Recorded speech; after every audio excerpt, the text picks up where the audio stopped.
Poppino, what's Poppino? Zeke Black is in the building. Zeke Black is in the building. It's been a long week. I hope everybody's happy, everybody's okay. I seen the show last week that was a little different. So I'm doing a different show today. I was watching something on the PBD Podcast. And they had Sammy the Bull up there arguing with Micheal Franzese. And it was deep. It was real. But we're gonna get into that.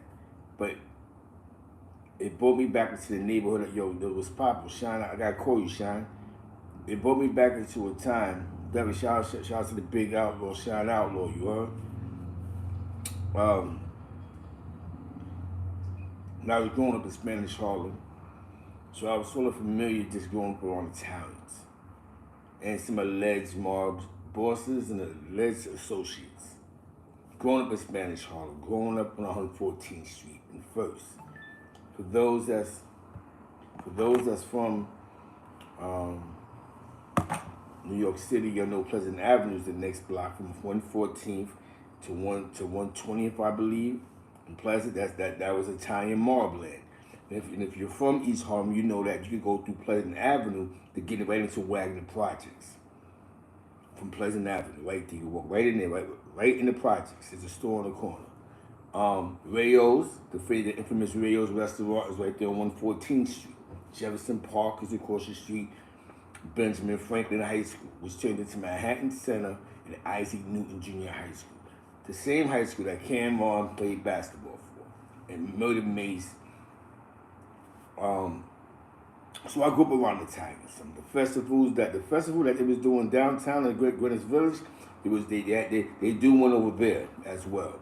At one point in time, they would shut down a portion of First Avenue and bring out slot machines, and it was dope. You know what I'm saying?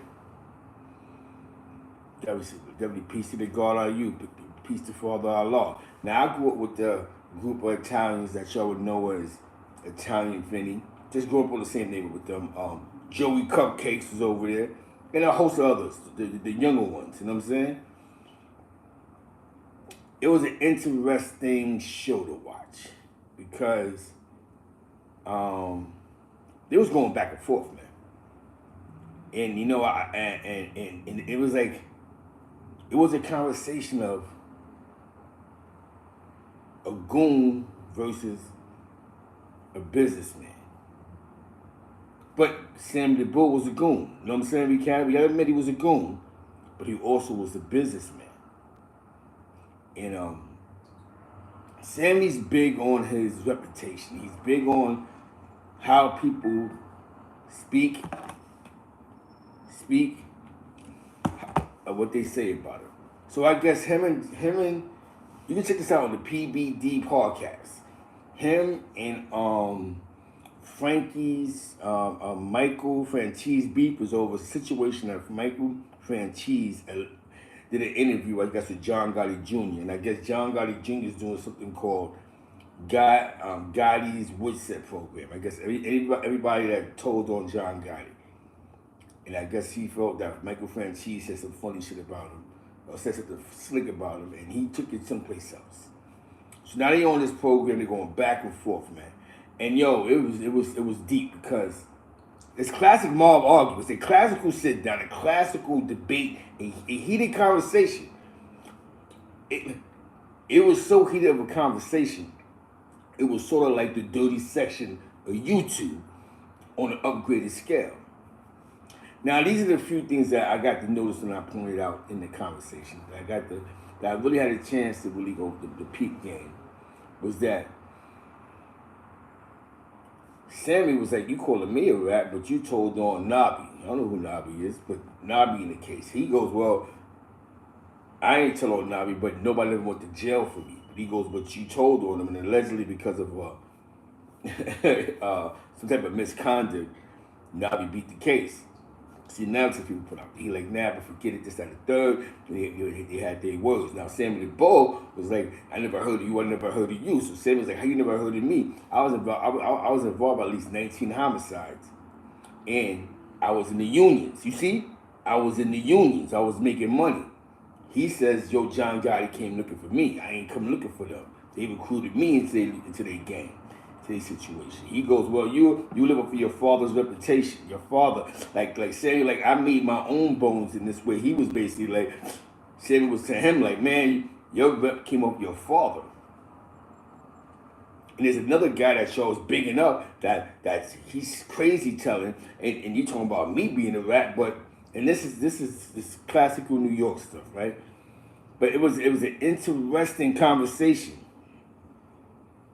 Very interesting. You got to check this out, man, because you got a guy who you got these two mob guys that I guess they're supposed to be doing a project together, but since he did the interview with John Gotti Jr. and they went on this platform, they don't want to blow the project because now from y'all having peace, you go at it. But one thing that I see that Sammy the Bull said that was very enlightening was Sammy the Bull said, I don't want to mention other names because he said 40 or 50 people called him because I don't want to create a negative toxic situation. So even within the mafia, even within telling and cooperating, there's still a code of conduct. He said, yo, man, like 40 dudes called me, but I'm not going to say their names because if I say their names, it's going to create a big, and this is not what I'm here to do. Debbie, salute to Miss Playful was in the building. Debbie, salute. Debbie, salute to let's talk about it. That grown man talk, get in tune with them. Whoop is a dope. I got to check this out, man. Because even with them going back and forth, they still stood to some type of rules. Some type of rules and regulations. They stuck to the script. Like I said, Sammy Booker, like, man, such and such said this and such and such said that. He went off for, I can't even say their names. So now, Duke like, yo, listen, you know what I'm saying? Only thing I said was this. Now, the crazy part about it was, like Sammy the Bull said, yo, I felt funny that you sent me something from the church.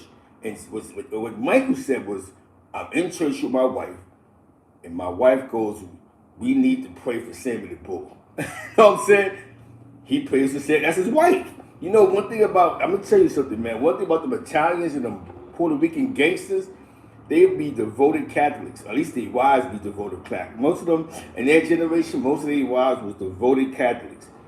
You may not see their wife at church in the streets, but they definitely going to see wifey at church on a Sunday. There's plenty of days I went with my man John with Monday's mother to the Catholic church on a Sunday.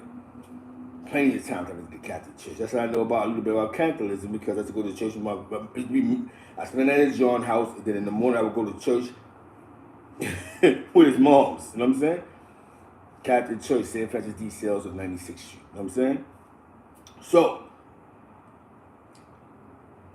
listen to this. It's like, so he said he sent him something. Boom, show them love. Sammy, you started to butter me up because y'all said something reckless about me or you said something funny about me. And sometimes our paranoia lead us to create a more toxic situation. That's what happened with Sammy. Sammy jumped out the window, a little upset, and he went crazy on him. And then realized, like, nah, this my wife.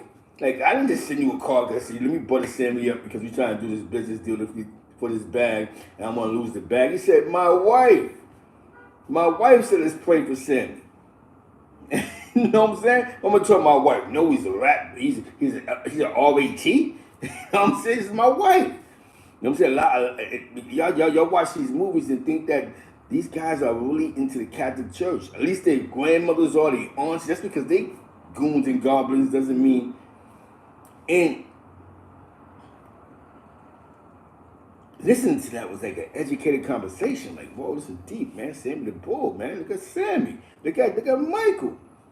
Now, there's one thing though, you know, because John Gotti Jr. has a reason to go F all those that told on Pop Duke or situations.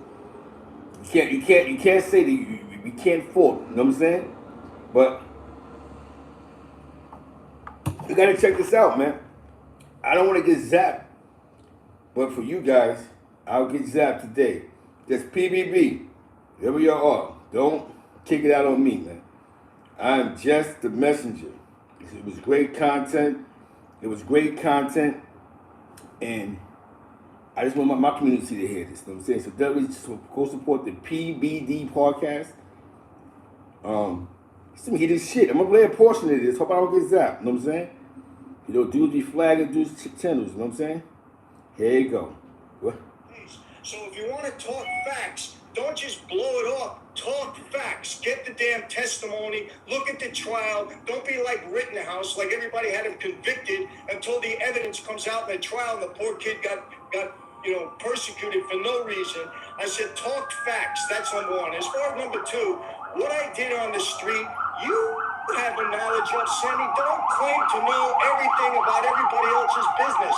What I did with Persico or my father or anybody else who I killed or didn't kill, you have no knowledge of. So stop trying to make people think you know everything about everything, because you don't. You don't. And I don't have. Let me finish. Now, in that argument, Sammy Bull keeps saying, well, I killed 17, I was involved with 19 murders. How many was you? Duke, like, why I gotta admit my body's for? If I ain't get convicted of them, why you want me to say that? Say, yeah, I caught 4 or I was involved with 4. You know what I'm saying? So sometimes you have to watch how you argue with people or what people try to get you to say out your mouth. You gotta watch that. That gets us caught up a lot. Sandy Bull is asking him, well, how many? I caught 19 or 18 bodies or was involved. Not say caught, but involved. How many was you? Huh? What you asking about? What bodies I was involved with? You know what I'm saying? So that's one to think about. He also didn't forget, we on this platform, but you did cooperate. I don't know if you're not working or still working. I don't know what you're doing. You're not going to get me on camera and say, yeah, I was involved with this homicide, and yeah, I knew about that hit, and boom, boom, boom. You know what I'm saying? So at the same time, you have to be on point. You know what I'm saying? When you're arguing, debating with somebody, and you're going back and forth with somebody. You know what I'm saying? This was great. Classical. Classical shit. I did not interrupt you. I did not interrupt you. For those that don't know, Sammy Bull was Gambino, Franzese. He was Colombo.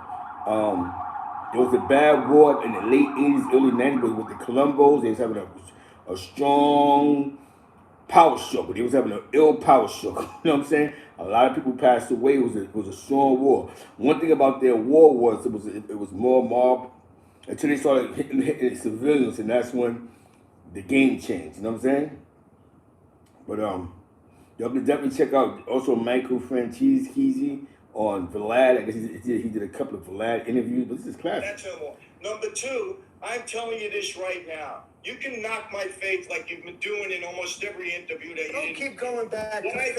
Excuse me. I'm responding. Stop going back to your Christianity. I'm responding to you. We're talking about the mafia. Excuse me. You brought it up. You brought it up just now. You brought it up about the prayer. What's the matter? You can't have a response? Oh, you can have a response. You're not the damn underboss anymore that told you. No, when you bring something up, you're entitled to a response. Yeah, okay? You said it 9 times already. Oh, you said it again. You said it again. I said what you brought it up. For me, for no reason, when you have somebody die in your house, there's a reason to pray for him. Pray for him every day. He's already in heaven. Well, so there's you no don't even reason know to pray for me. You don't even know what you're talking about. Bullshit with this I said to you, no, you stop your BS. Take the text and put it up on the screen. If you want to be a big shot, put it up on the screen exactly what I said. Well, let me ask you a question. No, let me finish. Well, no, I want to say one thing at a time. You always want to say something. You don't give anybody. Yeah, I want to say something. How did you get that break? How did they go from 10 years to 3 fucking years in prison? First of all, excuse me, don't lie. I did 8 years on the 10. 8 years. Stop with your BS 3.4. I did 8 years. Salute the wifey, Southern Belle. Salute the Miss Playful. She's in the buildings. Corona Queens is in the building. It was poppin'. Salute the Shab. Let me shout it out. Hard Rock was Papino. For you already know this. Peace to the gods and earth, you heard? You already know Jose. You already know. I got other things to talk about. First is this. We're going to touch on this. Then we're going to touch on gang culture. The gang culture. Is it a mental health situation? Is gang culture a mental health issue? And not just a black and Latino thing, is it mental health? These two OGs, right? One told and one didn't tell. They're not in the life no more, and they're still arguing about the life. You know what I'm saying? So is gang culture really a mental health issue? Salute you two bloods. Is it because that's the whole purpose why I did this show. There's a couple of things I'm gonna speak about within the gang culture. Cause look, we got Sammy the Bull and Michael Franzese. This is a classic argument. In the streets, 30 people would have died. This argument that they're having,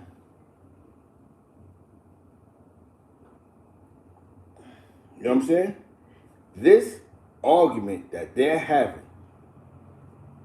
at one point in time would have created 30 or 40 homicides in the deadly streets of New York. No innocent people, just, mob, hits. I don't know, I think Michael Franzese became a captain, but we were talking about Sammy the Bull, who was an underboss. The second man to call in the shot, you know what I'm saying? Matter of record, look up the BOP records. Stop with your baloney. 40 months. Stop with your baloney. You did I 40 did months. 8 years, 29 months and 7 days in solitary because I wouldn't cooperate. So stop the baloney. Stop trying to cover your own stuff by putting the blame elsewhere, Sammy. Stop. I don't do that to you, and you don't need to do that to me. What I did is a matter of public record, the same as you. Salidin. And I don't care who looks it up. Yeah, it is a matter of public record. And I don't care who looks it up. Record that you went and cooperated against Nobby Walsh, and you want to say you went there and saved him. I didn't say that.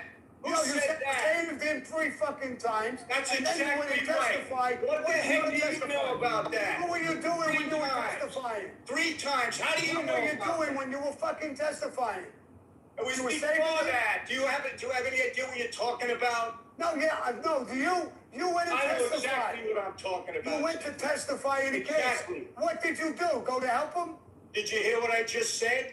I'm Yeah, not I did hear what denying you it. said.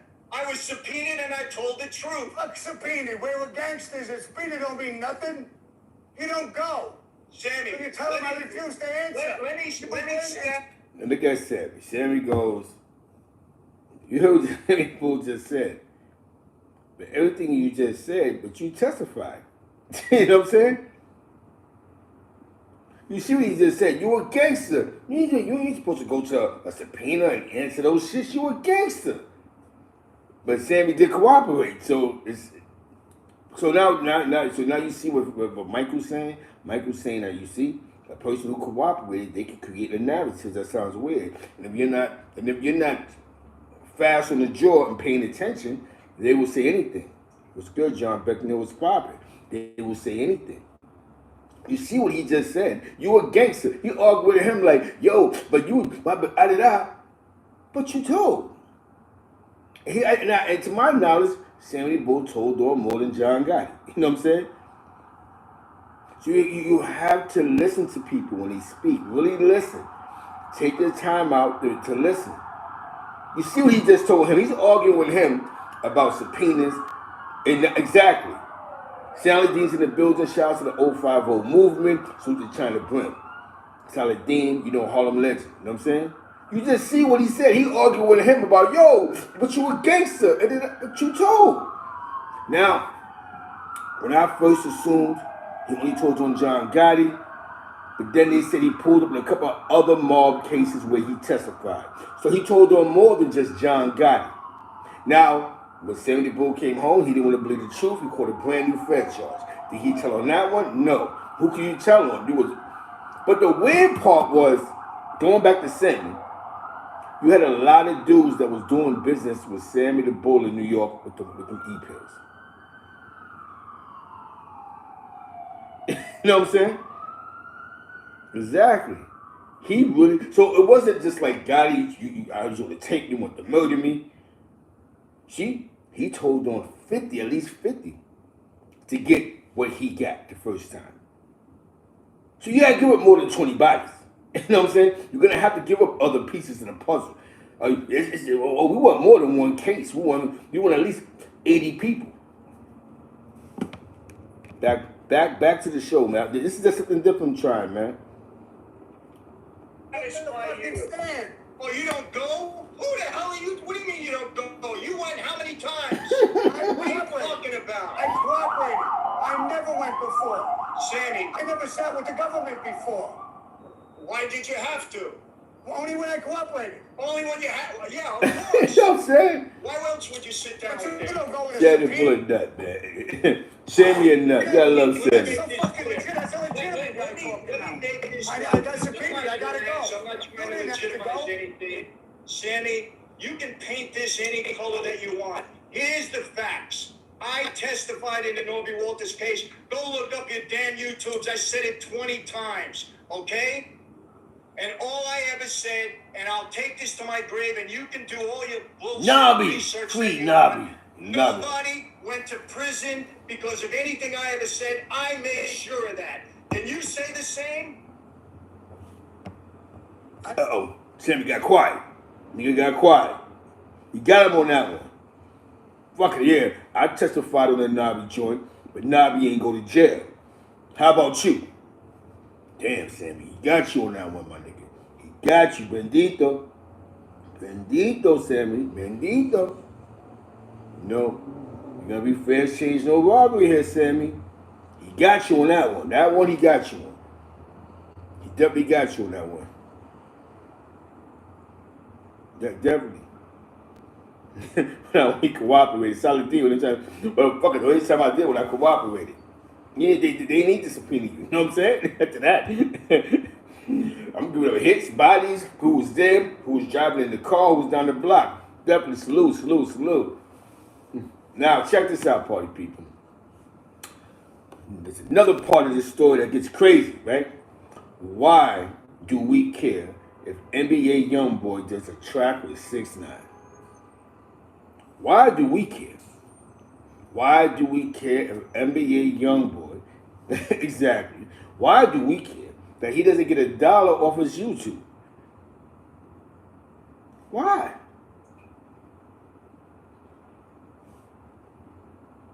Think about this, right? 6ix9ine biggest hits is about a game that he can't claim. You know what I'm saying? You know what I mean? He can't claim his biggest hits other than the one with Nicki Minaj.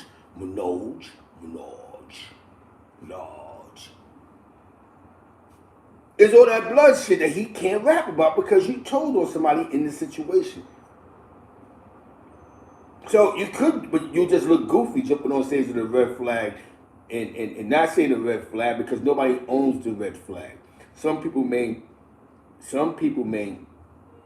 feel they own the red flag, but nobody owns this red flag. Corporate America owns the pattern to the red flag.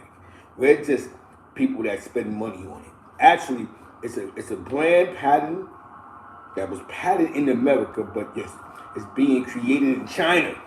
China is making more legal money off of the red flag than we are, than some of us that's running around these dirty streets, putting their dirty lives on the line. You know what I'm saying? Not just red, but blue, black, gray, whatever floats your boat. So why the fuck should we care? We know what you're trying to do. You know, you're trying to get you want to be the first one.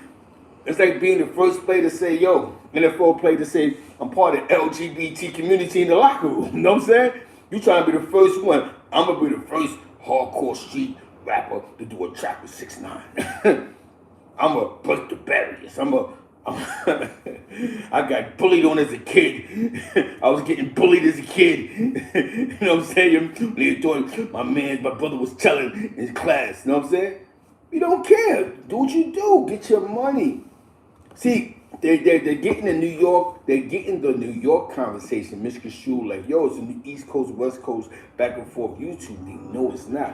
What we're trying to say is, yo, there's individualism in New York City. Your business with one hand of people is not the same business that everybody else has. 5 people or 6 brains can't say what it was like in New York City, and that has a city of over 8 million people. Talk for yourself in your time. Everybody has a time, you know what I'm saying? And that's what I mean about gang being a mental health issue. You know how many times, I'm saying, I was sitting in jail, right? I was up north. And I didn't understand why there was a guy I knew, I met. He had 10 years in. He decides the last year before he comes home, I'm gonna become blood. I didn't understand that. So my nigga, the other 9 you did staying sucker free and programming didn't count. So now you take an oath. And as soon as he became blood, he was in all type of politics. Because he don't know, but he walked right into God. Because he don't know that when you have to be a seasoned jail blood, to be honest with you. You're not a seasoned jail blood. Those are the ones that become victims. You've been on the street, get a name on the street, you go to jail. You do shit that the average daily jail nigga don't do. You know what I'm saying? I'm being honest with you. You get caught with gossip, you get caught up in talking on the gate too long, you get caught up on the not being disciplined, militant, you get caught with all type of other stupid shit, making promises you can't keep, shit like that that'll get you chasing around in the yard. You know what I'm saying? So I looked at him like he was crazy because before he left jail, he was like, oh, you pussy, niggas gonna punch him in the face, all type of. I'm like, homie, why would you take an oath? You got niggas that want to get away from this shit. Let me say something. I was up north. This kid, he had beef with a prime on the alley. I remember he pulled up to the joint. He was. I don't know what hood he was, but he pulled up to the joint. So you know these niggas start. That's one thing when the op pull up, these niggas start circling the circles. You know what I'm saying? You could tell what's going on in the yard. So I guess he knew somebody. I guess he was good to one of them niggas that was up top already. He was already good with them. So they speak up for him. Nah, son's alright, but son like nah, but because I think violated him. I think he took his. I guess he started bullying the nigga when he was in the door. You know, it happens like that. Sometimes you may not be that nigga on the island that you was up north. We got a lot of dudes that was, getting bullied and they comments say you taking and they sneakers taking it, then they go up north and become wild animals. So now they're up north already. By the time you get there, he then became the 2. You know what I'm saying? You go into his house. So, needless to say, they shook out in the bathroom, no guns, no razors. Because I guess they said the situation was like someone was bullying him, so he couldn't get the pass. It wasn't like no normal, they had some 999 and shit or some back, you know what I'm saying? It was just like he bullied you, now you came up north, got your name up, and now you're trying to use us as your arsenal, you know what I'm saying? So, they shook out. But when they told son, for what you do, you just not blood no more, do you know how happy and relieved that nigga was, man? That never happened to him. As long as I was in 5 points, that never happened to this nigga. He was playing basketball. He was playing handball with the Chinese kids. This nigga was like, yes. Because being a part of a gang, to me, is a mental health issue at this point. Because you need to feel a part of. See, now I'm Ezekiel Matthews. I don't feel to be a part of nothing else but my family. So I know I had to be the mental health issue that I went from writing graffiti to being on the corners, but whatever I was doing, to being in other situations, putting myself in toxic situations because I didn't believe in myself. I believed in the names that I was creating for myself. See, that's the difference. Believed in the names that I was creating for myself.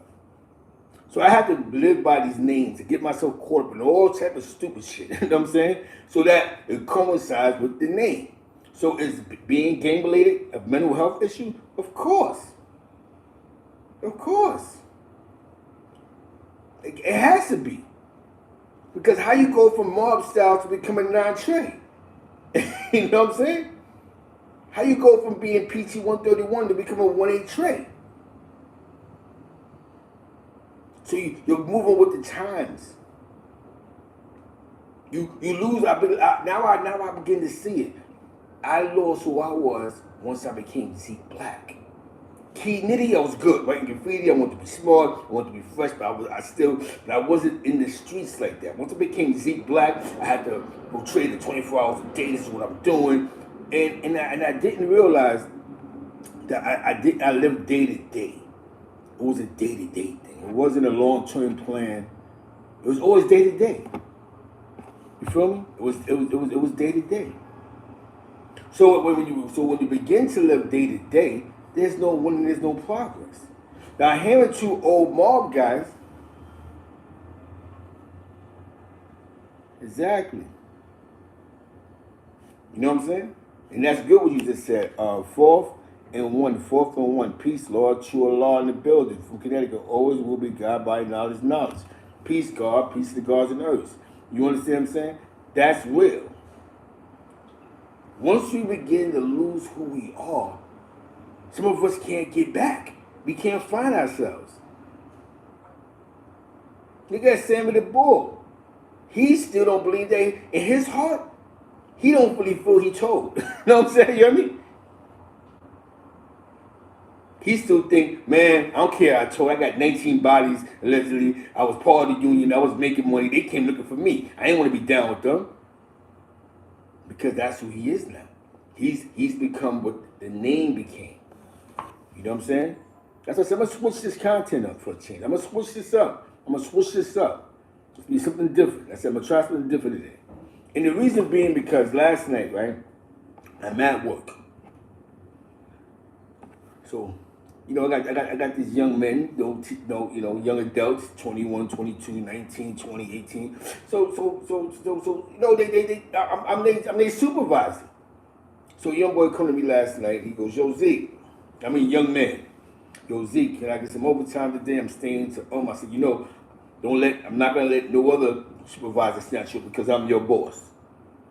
So I need you to do this, that, and that for me. He looked at me like, well, yeah, I got this. Just do this, that, and that for me. And he said he got to do that, and he was all peace, and nobody was harassing because when I don't be there and he stay for overtime, they take advantage of him. They could do some more than ever. So now as he helping me, the other day, I come and he goes, Zeke, man. Because he walking on with the waves. So he's like, Zeke, man, I'm going to hook you up with the waves. You know what I'm saying? I said, all right, whatever, man. Yeah, I'm with it. So my hairline's be like this. It's going to look a little goofy, but I'm more with it. So now, I thought the young boy was just a rapper. You know what I'm saying? The young boy's tight, medium jeans, big sneakers, Louis belts that don't fit him, and walking around with do-rags in their head. You know what I'm saying? You know what I'm saying? So now here go the conversation. So I come to him and I go, yo, what part of St. Louis you from? You from the county? He said, county? You know what I'm saying? The county from the city.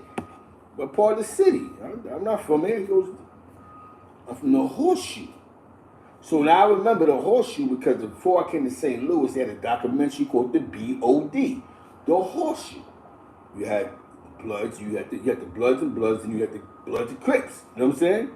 Shout out to wifey. The wifey, that's that. Then my wifey, she come here, she know about the Horseshoe. You know what I'm saying? She from the West Side too. She from the West Side. So he was like, well, you wife from the West Side? Yeah, they said they shot the Southern Belle. You know what I'm saying? Hard worker, good kid, man. Now, so he goes, I'm a part of the original Blood set over there. Blood set? You blood? You know what I'm saying? You see that hat I be wearing sometimes with the 5 whatever? Yeah, that's my hood. See, that's the Horseshoe. What? Again, what I know about that is the documentary. Now, where wifey from, those original Blood sets that was in St. Louis. After they made colors, shit just went crazy. That's wifey. That's what wifey said. As soon as colors came out, after that shit ended, it was a B and C city. You know what I'm saying? I mean, every salute to the BODs, salute to the Pi Rouge, salute to those Crips. You know what I'm saying? I'm talking about St. Louis. So now, this is a young boy telling me he a part of an original Blood set that was in St. Louis, the city of St. Louis, the BOD. So I'm like, experience at this experience. I said, oh, word, Horseshoe. I said, the BOD shit. We kicking him in there. He said, word. I said, what wife from? I said, wife from? I said, such and such. He said, oh, I know about that. Yeah. But you know, territories create different type of vibes. You know what I'm saying? See, this guy got to be like no older than 21. So I'm like, this little nigga Blood, but the Blood shit been in St. Louis so long. We're used to a Blood nigga being loud, obnoxious, let my shit drip, let my shit drain. This is just what it is. Who I be, why I bang. He don't show none of this shit. Now, I'm not saying that in a good way, because he walk around with an attitude all day with his funny waves on. You know what I'm saying? So I'm like, yo, son, just throw the truck. You know what I'm saying? Because he can't wear headphones. I'm like, yo, listen, man, we're going to have to make a deal here. Take the headphones off for like 2 hours. So that when they let them walk by, all right, Ochi, I got you. Put the mask on your face. Put that killer mask on your face. Now, listen, I didn't know that mask and all this shit just goes to the store. I'm going to tell you. Now, this goes to show you how militant and disciplined these young boys be. There's certain dudes on the job he don't fuck with. He don't sit around now. He stick and move. And I noticed that he drives around in the car with no license plates on him. You know what I'm saying? You hear me? No plates. So now he go, yo, Zeke, I see you all the time. Zeke, you be outside, you on the phone. That's how I just be sitting there laughing. Like, they go to Zeke, man. They go my supervisor. Like, you on the phone, da. This goes to show you how a nigga have a drop on you, bro. You see, I just told you, he telling me how when I be on the phone, he be watching me. You know what I'm saying? Before I punch in. So I'm like, what? You know what I'm saying? I said, damn, I'm happy I never coach you or nothing. You know what I'm saying? Because see, it's about paying attention to your surroundings. That's one thing we never do. Pay attention to our surroundings. You walk around, not paying attention. Somebody's always watching. Look, a young boy telling me he was just watching me. So now, I'm like, damn, son, that's crazy, homie. Because you a young nigga. You don't even come with, you don't come here with that bloody shit, red bandanas on your head. But I thought about that hat. He said 550. Niggas know what this is. You know what I'm saying? I gotta do all that. You know what I'm saying? This is a guy who comes from a hood that has OGs. You know what I'm saying? A hood that comes from a hood that have OGs. So I'm sitting there going like, I'm here to work, man. And what I'm noticing is a lot of little gang niggas, they got jobs. A lot of little niggas that's not lost in the streets, sipping on lean, popping them perks all day, doing nothing, being jack boys. A lot of those niggas got jobs, but you don't even know that they gang unless you're from St. Louis. Unless I ain't fucking with him. Now, he from the Horseshoe, so that's probably one of the most dangerous parts of St. Louis, like the west side. Some danger part, like the north side.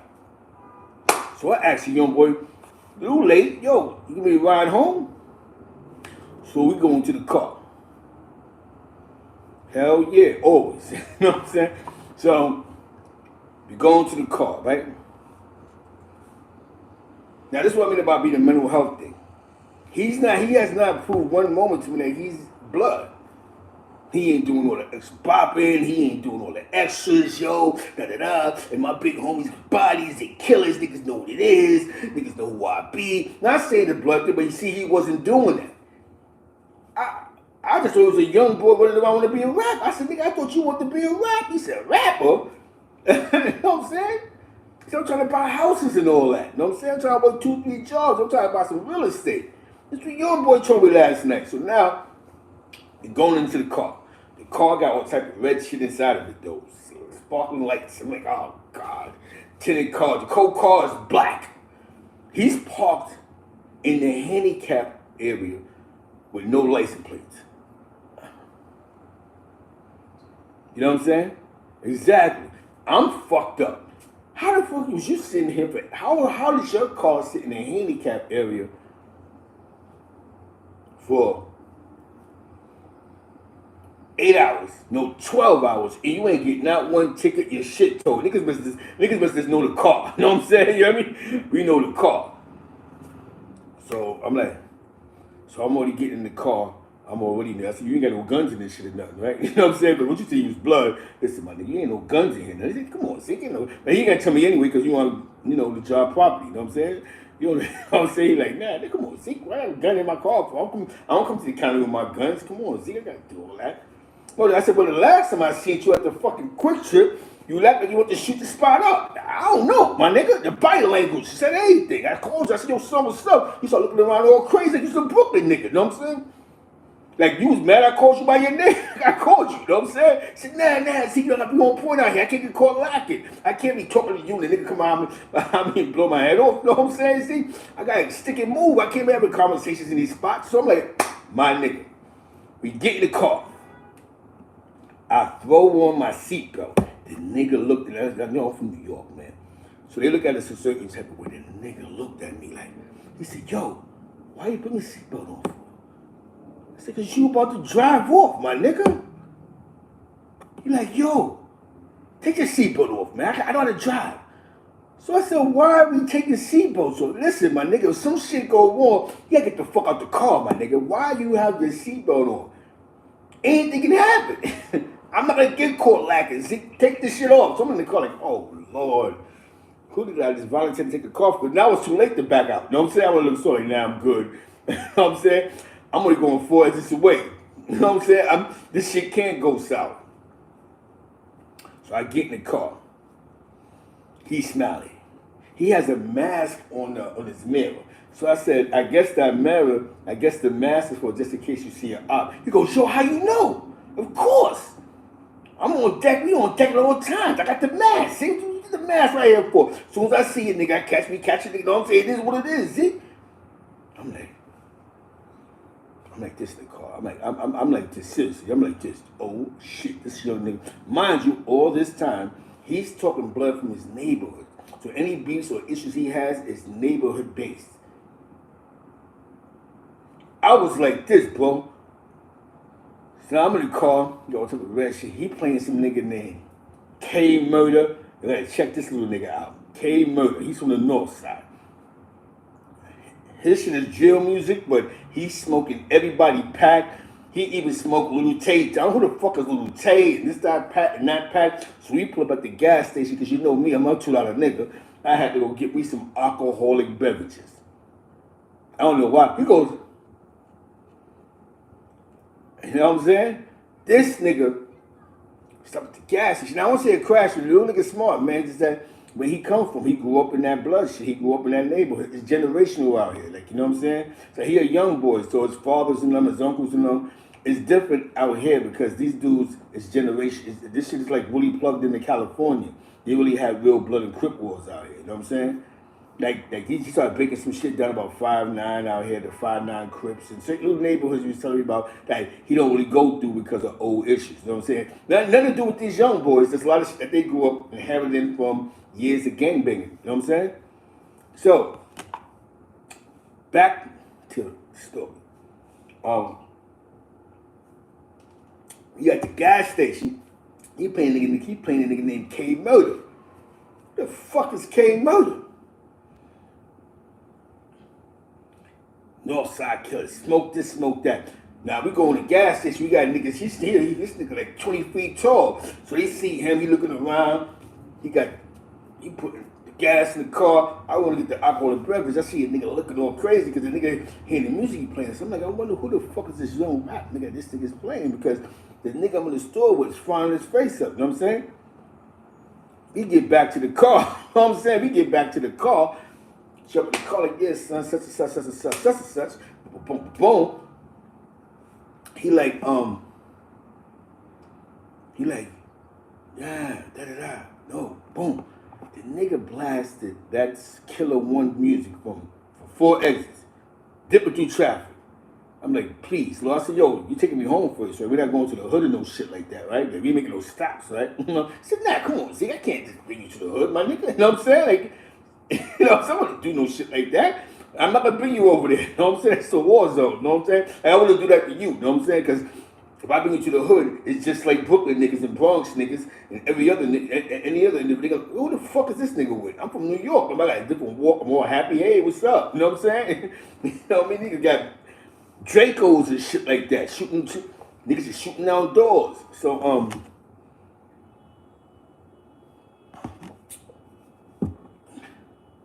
what I'm trying to say is, it's a difference now. I see that when you're born in the gang, or gang generational. Because like I told you, young boy work. He want to buy houses. He want to do this and the third. Their conversations are sort of different, a lot of them. You know what I'm saying? Like, he don't even call himself blood order. He said, I'm 5'5" something. I'm from the original blood set. You know what I'm saying? But I call my block my hood. My hood is where I sleep at, and my hood is my block, my neighborhood. You know what I'm saying? I'm from the dip. I'm from the horseshoe. And I'm like, oh shit. You know what I'm saying? It's education, because I'm looking at it nigga like, this is crazy. You a young nigga. You ain't on probation or parole, and the only reason why you walking around as you say you're 50 is because of the generational wars that go on in your community. So you can't get caught lacking. And that's just what's happening now. I'm looking at things differently in the Midwest. You don't want to get caught lacking. So a lot of these young boys, they don't have nothing to do with the old beefs. But a lot of these beefs is generational.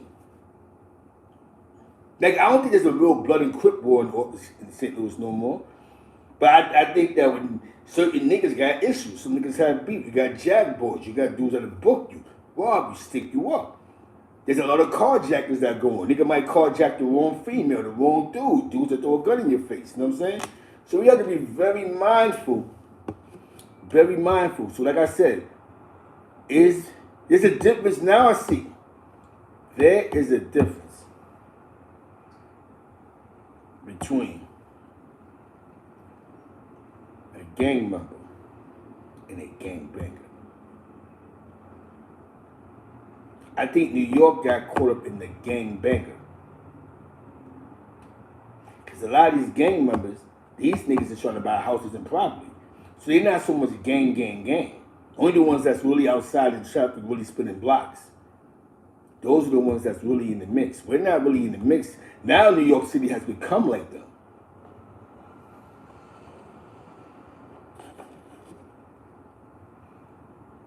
You know what I'm saying? And it's one thing to realize, you know, we hate that because everything we say is because a crazy person would never admit that they're crazy. Right? So you tell a gang member, right? A gang member, yo, son, I think it's a mental health issue that you feel need to be a part of something. You have to put work in because you're a gang member. So now it goes back into the conversation, right? And I'm gonna say this. Now it goes back into the conversation of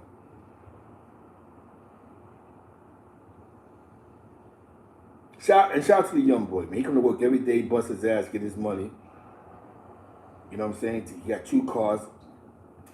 He about to buy a couple of houses, properties. He's on the road to riches because his OGs, that's what his OGs did. The ones that didn't get caught up getting high, or the ones who didn't get life in jail. They went from being dope boys to property owners. Now niggas is getting jobs. Niggas is taking his legal money and he flipping that. These dudes is putting dudes on how to get these homes. Remember, there's $1 trillion in this connect now. I mean, in St. Louis now. The infrastructure bill. For those that don't know, the Rams settled with the city of St. Louis, with St. Louis for leaving. So the city gets like $25 million out the $90 million. What is it? I think it was like a $900 million settlement. St. Louis gets like 30 or 40 million. Then they get so there's so much money. Now look who's in charge of the money, a sister, an African-American mayor. You know what I'm saying? So now dudes is paying attention. Niggas is getting their shit together, waiting. Whoa, all this money is coming now. The infrastructure bill, the NFL bill, for those, y'all could Google this. The LA Rams settled with St. Louis for leaving, for going where they went, because they was about to build a stadium by the water. A new stadium for them. All this is new money. Then the regular federal money that they get for the city of St. Louis. So we can say St. Louis right now got $1 billion sitting. You know what I'm saying? Dudes is getting their shit together. Niggas is fixing. What? We want these contracts. And I ain't gonna lie to you. Just like the difference from New York, because a lot of the plugs out here, they wasn't Spanish. They was blacks. Like Big Micheal. You know what I'm saying? You hear me? So all those, you know what I'm saying? And that's empowerment of a city that, yeah, it is the murder capital for these young boys, the one that's outside. But not everybody's caught up in being that. It's not being caught up in the young dumb boy. These niggas is buying blocks, 4 or 5 blocks. They try to buy these buildings now. There's money now. There's money generating now. That's tax dollars. This pushes. Things begin to change. They're paying more in the city of St. Louis in jobs. Amazon's paying, 18? Sam's Club is paying 17, 18. The cost of living is going. Everybody's getting their money now. So now you got everybody and their mother that's getting jobs. They're living better than they was before COVID. So COVID was a gift and a curse before the big C. America has changed. Are we paying attention to the change, or are we paying attention to this gang culture?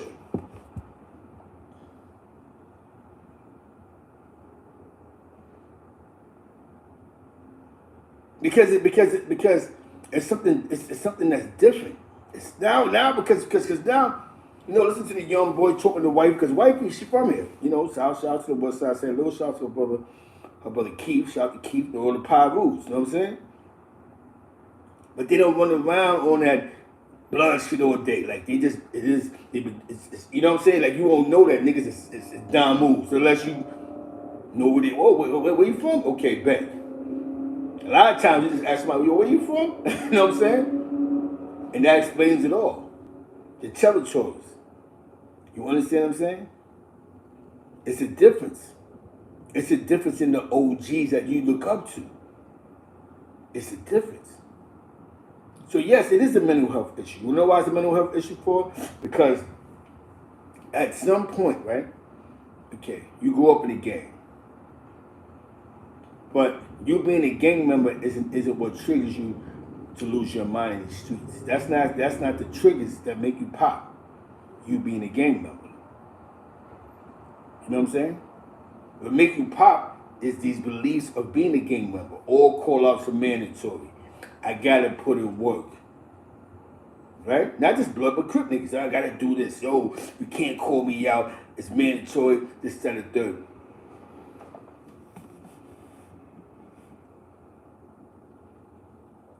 So this is what has happened with the culture. So when I say I want to bring New York back, I want to bring New York back to where, like the young boy, like young boys on my block. I'm from Hilltop, but I want to be a doctor. Compared to, I'm from Hilltop, and I want to be like somebody that you're only going to meet him when you hit that max. Federal or state.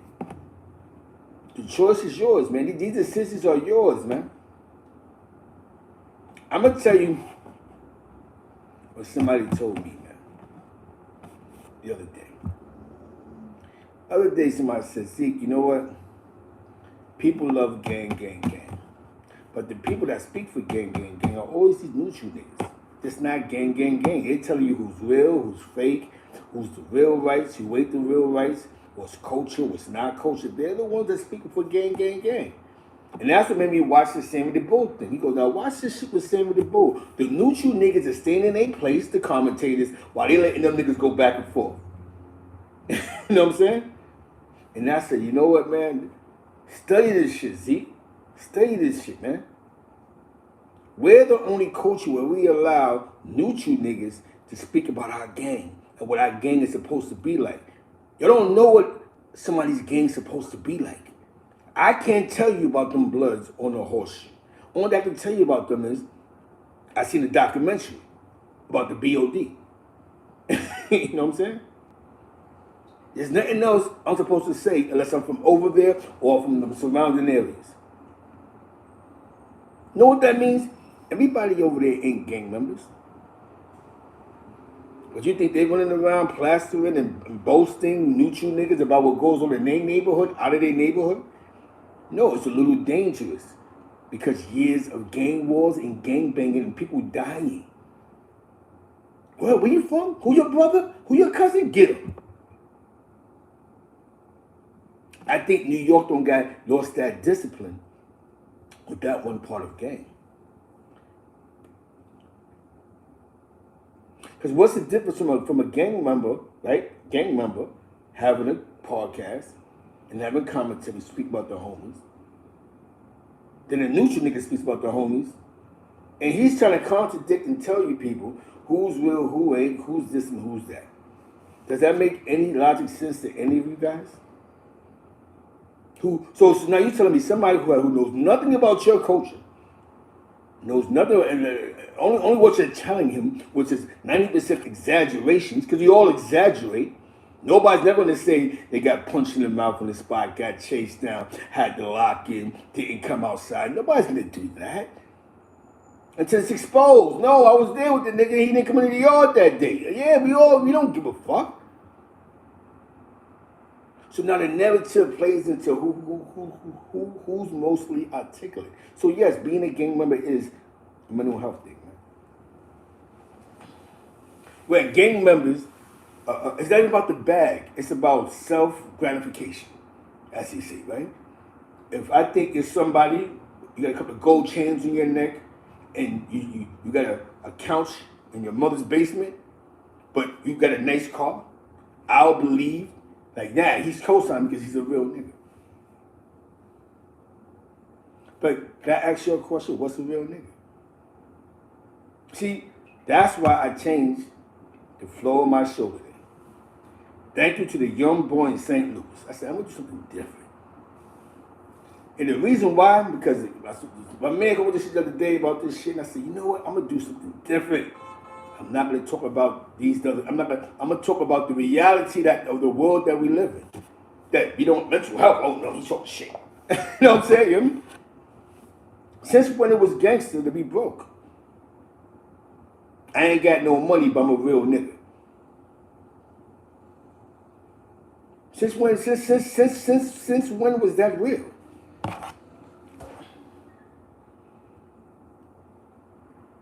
You know what I'm saying? Since when was that real? Since when was it cool to be broke? You know what I'm saying? You know, when there was a good brother, I would love for Salidin to call him because he's grounded. And I think I seen something he did yesterday. One of the brothers on his channel. Check out Salidin, man. And it was very, very inspiring. You know what I'm saying? Let me see if I can get Salidin over here, man. The good brother.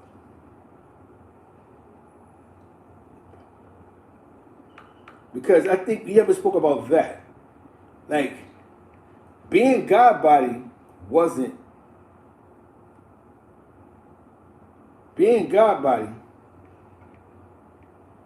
a mental health issue because it dealt with righteousness. It actually dealt with building up your self-esteem when you can tell somebody that you're God. You hear me? God of law. And you wanted to be smart and articulate and move a certain way because you believe that you is God of law. And for those that have self-esteem, it built you up. It's just that when they began to really build, the world was changing and an epidemic kicked in. I'm supposed to have the StreamYard and I'll see wifey later. You know what I'm saying? Because I don't know how to do all that stuff. I'm not encrypted in this stuff. You know what I'm saying? But I think we gotta have these conversations, man. Do something different, right? Out the norm, right? And this just proves who controls our narratives. I put Sammy the Bull up there, right? I put Sammy the Street. I put nothing about New York street gangs. I did nothing about what I think about this, what I think about that. I'm not making a video downplaying nobody, right? Saying he's a piece of shit, he a clown, he a sucker, he this. I'm not doing none of that. I'm speaking about a reality that I see. So just think about if 30 individuals say, you know what? I denounce gang. I'm going to teach the kids one thing and one thing only. That you can start all over again. That's the biggest thing you can teach the youth that's lost in these streets.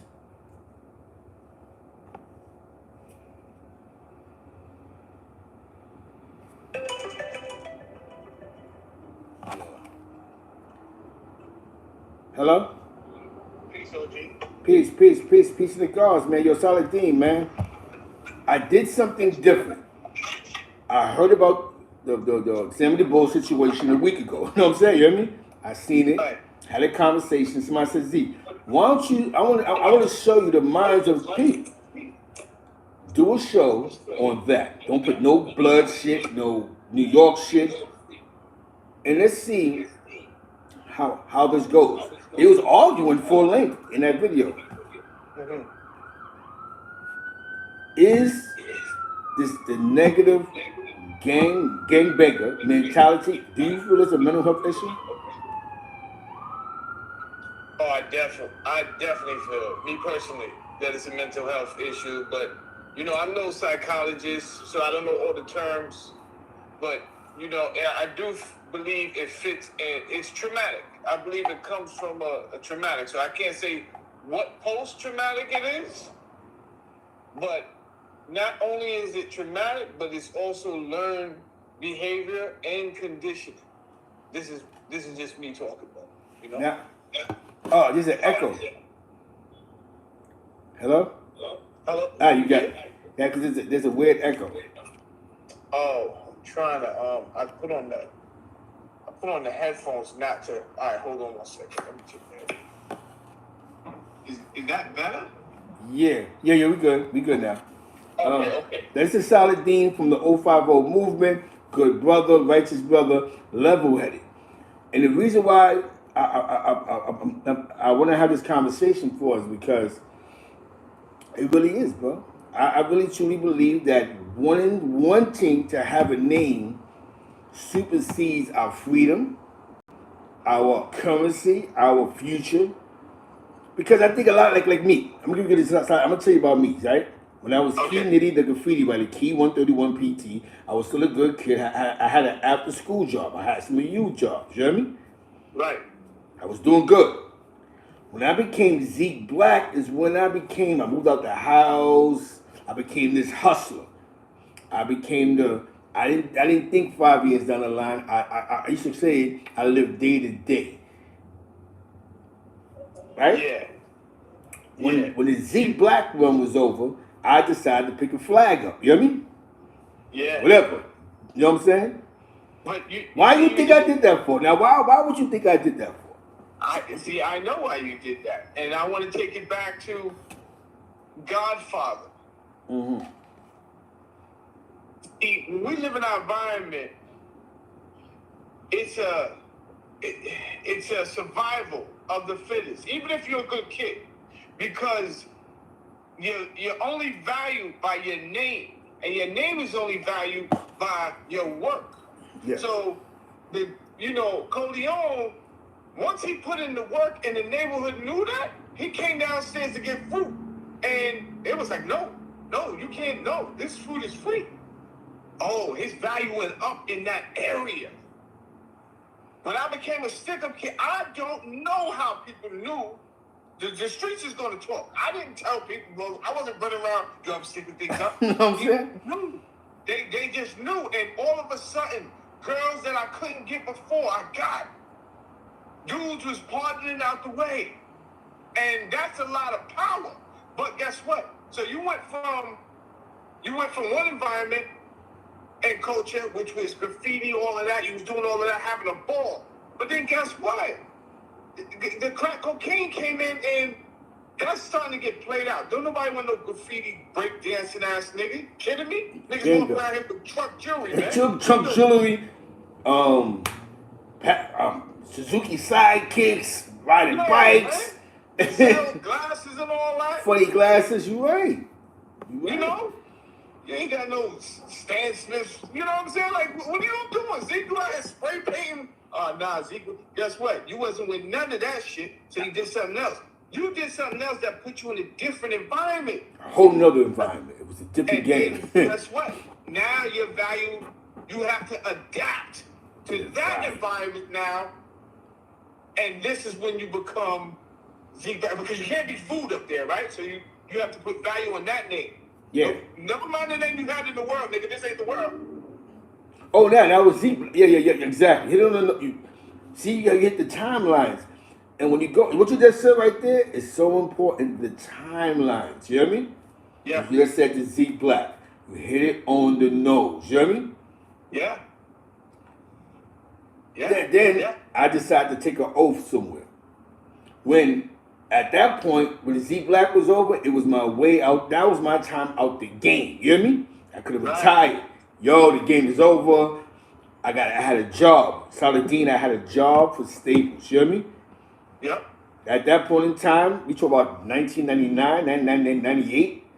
I was good. I was a furniture lead. I was a supervisor. I decide that, you know what? I still gotta have a name in the streets. You know what I mean? Nah. What you think? What you think was? Do you think it was a? Because I had a job. I wasn't hustling then. Do you think was it a want to be down move I made in your eyes, or was it just like I'm going with the times to keep my name? I still got to be relevant in some type of way.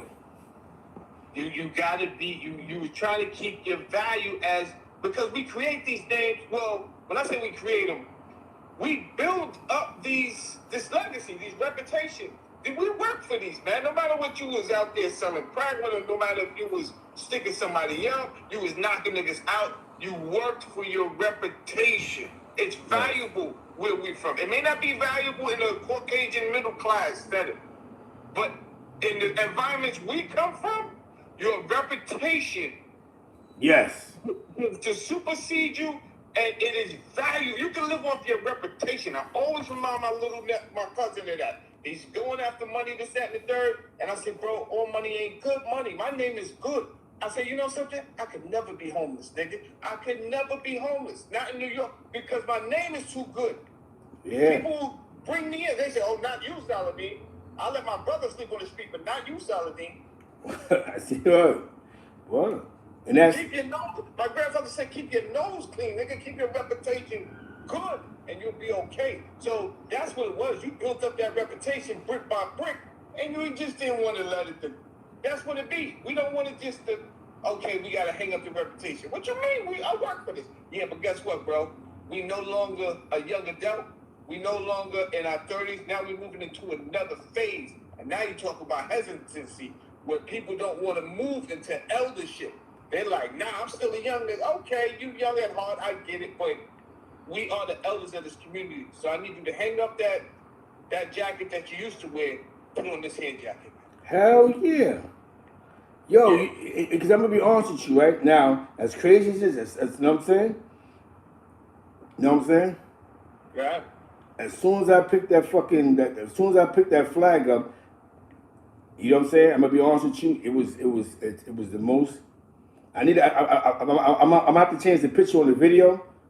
I'm gonna have to put your picture up because we actually conversing on the thing. That's what I do. Just to let you know, I'm gonna put your picture on the whatever they call it, the thumbnail. You know what I'm saying? You hear me?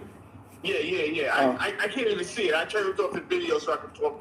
So this is a good build right here. I started off with the mob thing to get people out of there, say the boom. Now.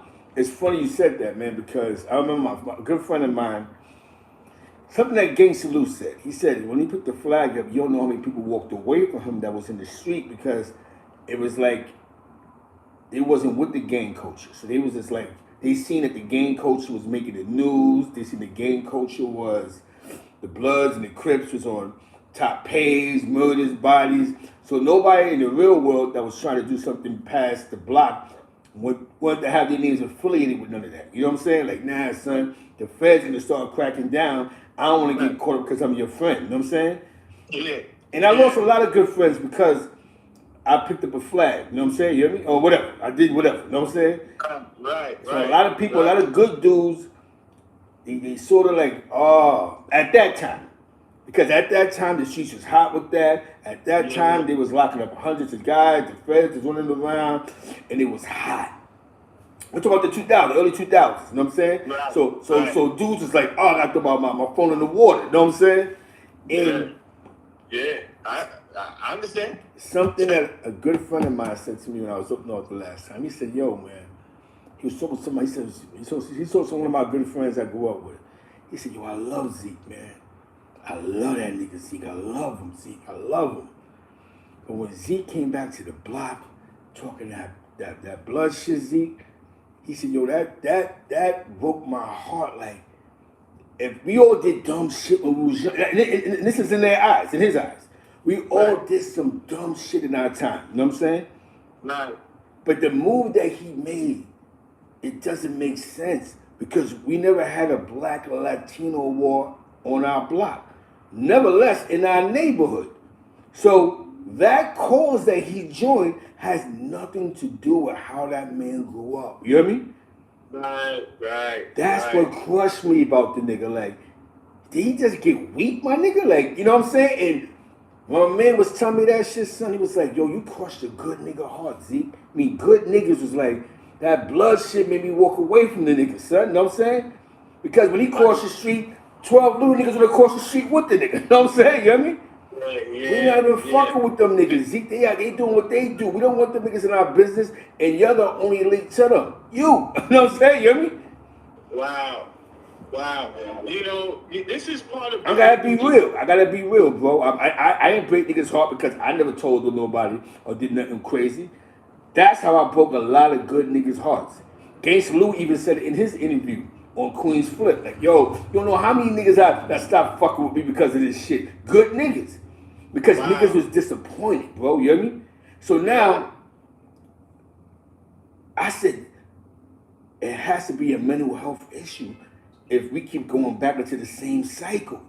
So now you see, I'm Ezekiel Matthews, and I'm good. I'm not in those cycles. I'm not. People answer my phone calls again. You know what I'm saying? You know what I mean? Yo, Zeke, what's up? You good? I'm happy. Yo, congratulations. Yo, my man was like, Zeke, I love you to death.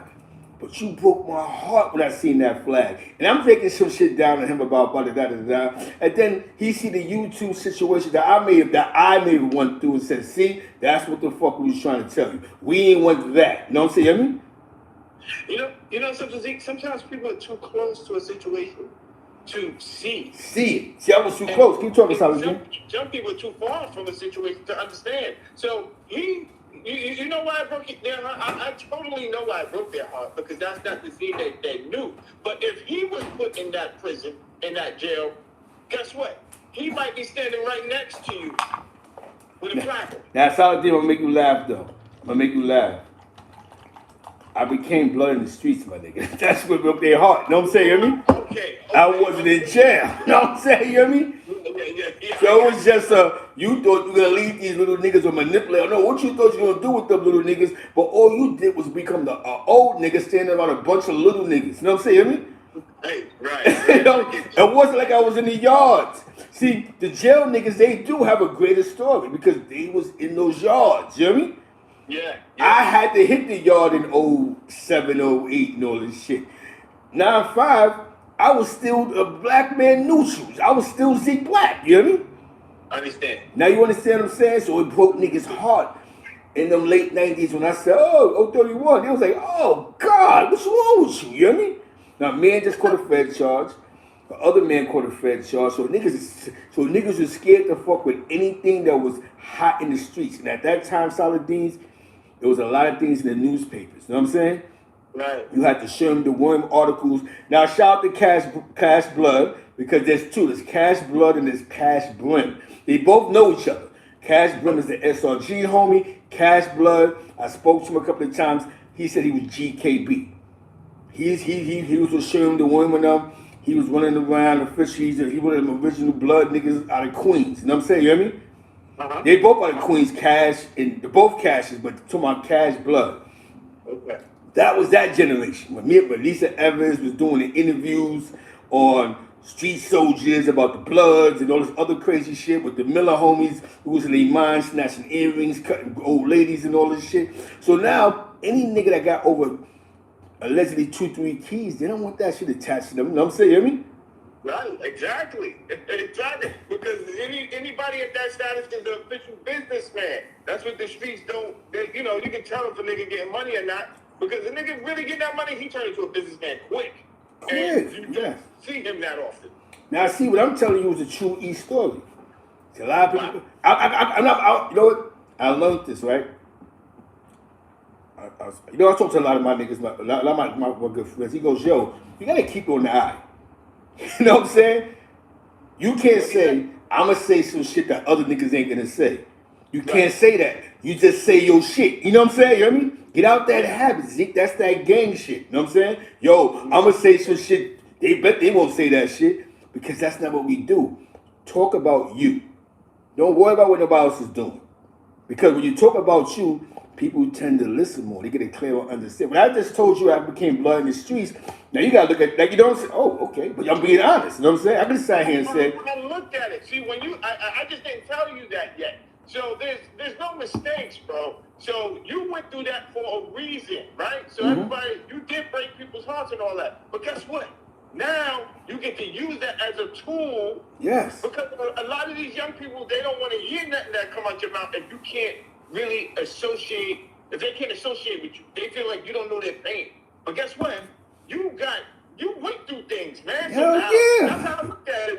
When I heard you say that, I said, oh, okay. I see what's going on. The universe is using him now. He went through that for a reason. And he did that for a reason.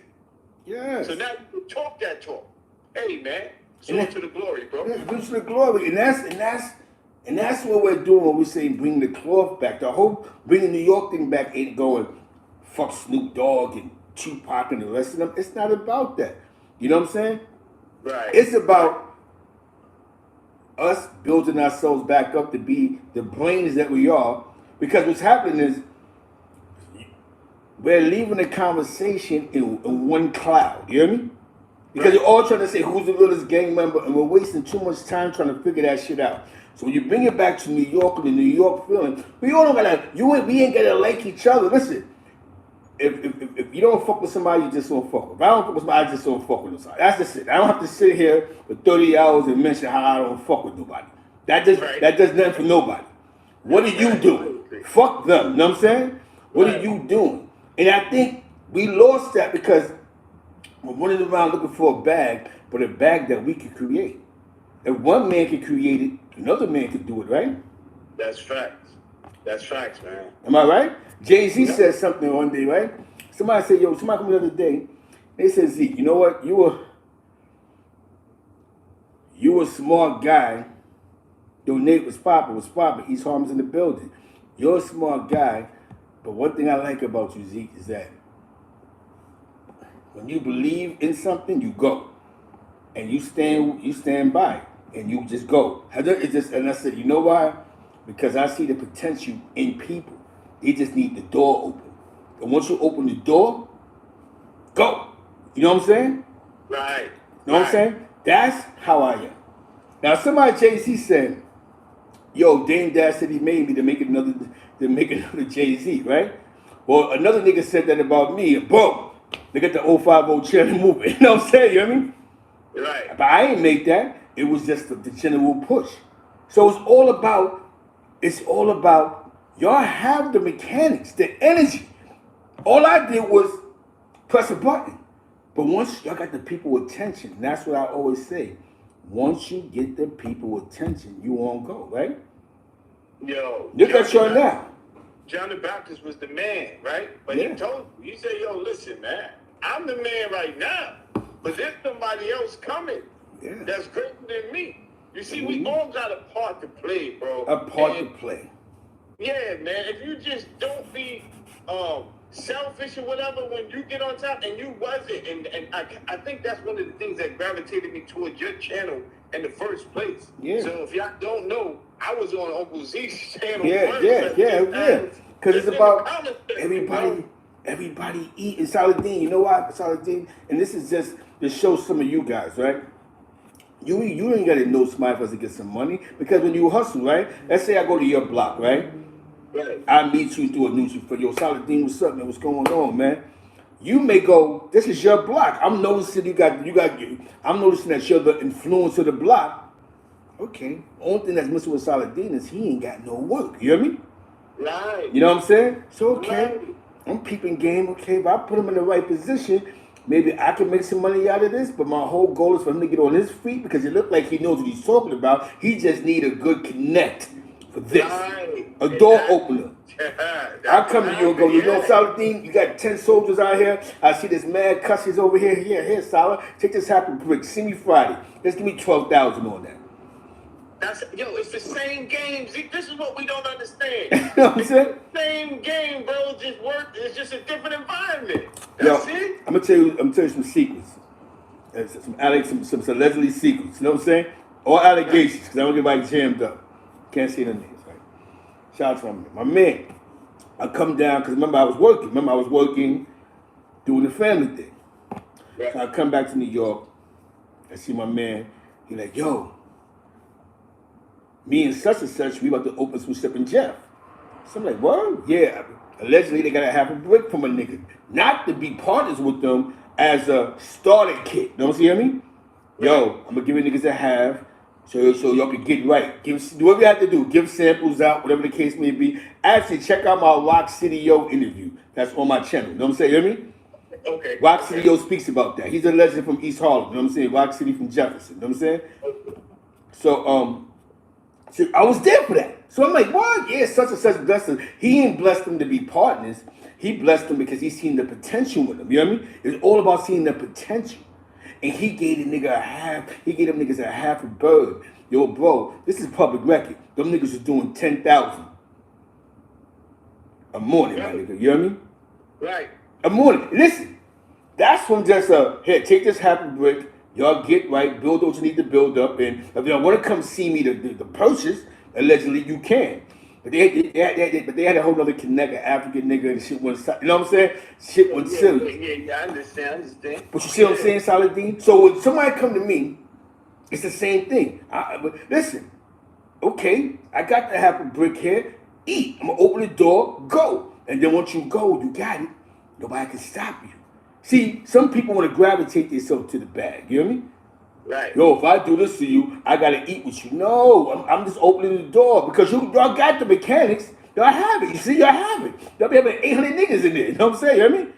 Now 1,000 niggas in there. What I love about our team, because we don't even, everybody's working right now. Nobody's even talking money, bro. Mm-hmm. And it's easy for somebody to be like, yo, Trent, you get monetized now. Yo, that's not even on our mind. And I feel blessed to be with a team where our lights are on the bigger picture. Like, we thinking down the road. So everybody's just working right now. And if you can ever get 2 to 3 people to work together on one thing in unison, check this out. The Tower of Babel. The only reason that those people did not build that Tower of Babel up into the heavens like they planned, because the gods got scary, and the gods said, yo, nothing could stop them. That's what the book said. Nothing could stop them. Why? Because they all have one mind. So what did the gods have to do? He had to confuse them. The guys didn't come down and punch him in the gut or punch him in the face and say, get out of here. No. The only thing the gods could do is say, let us change their language so they can't talk to each other. Bingo.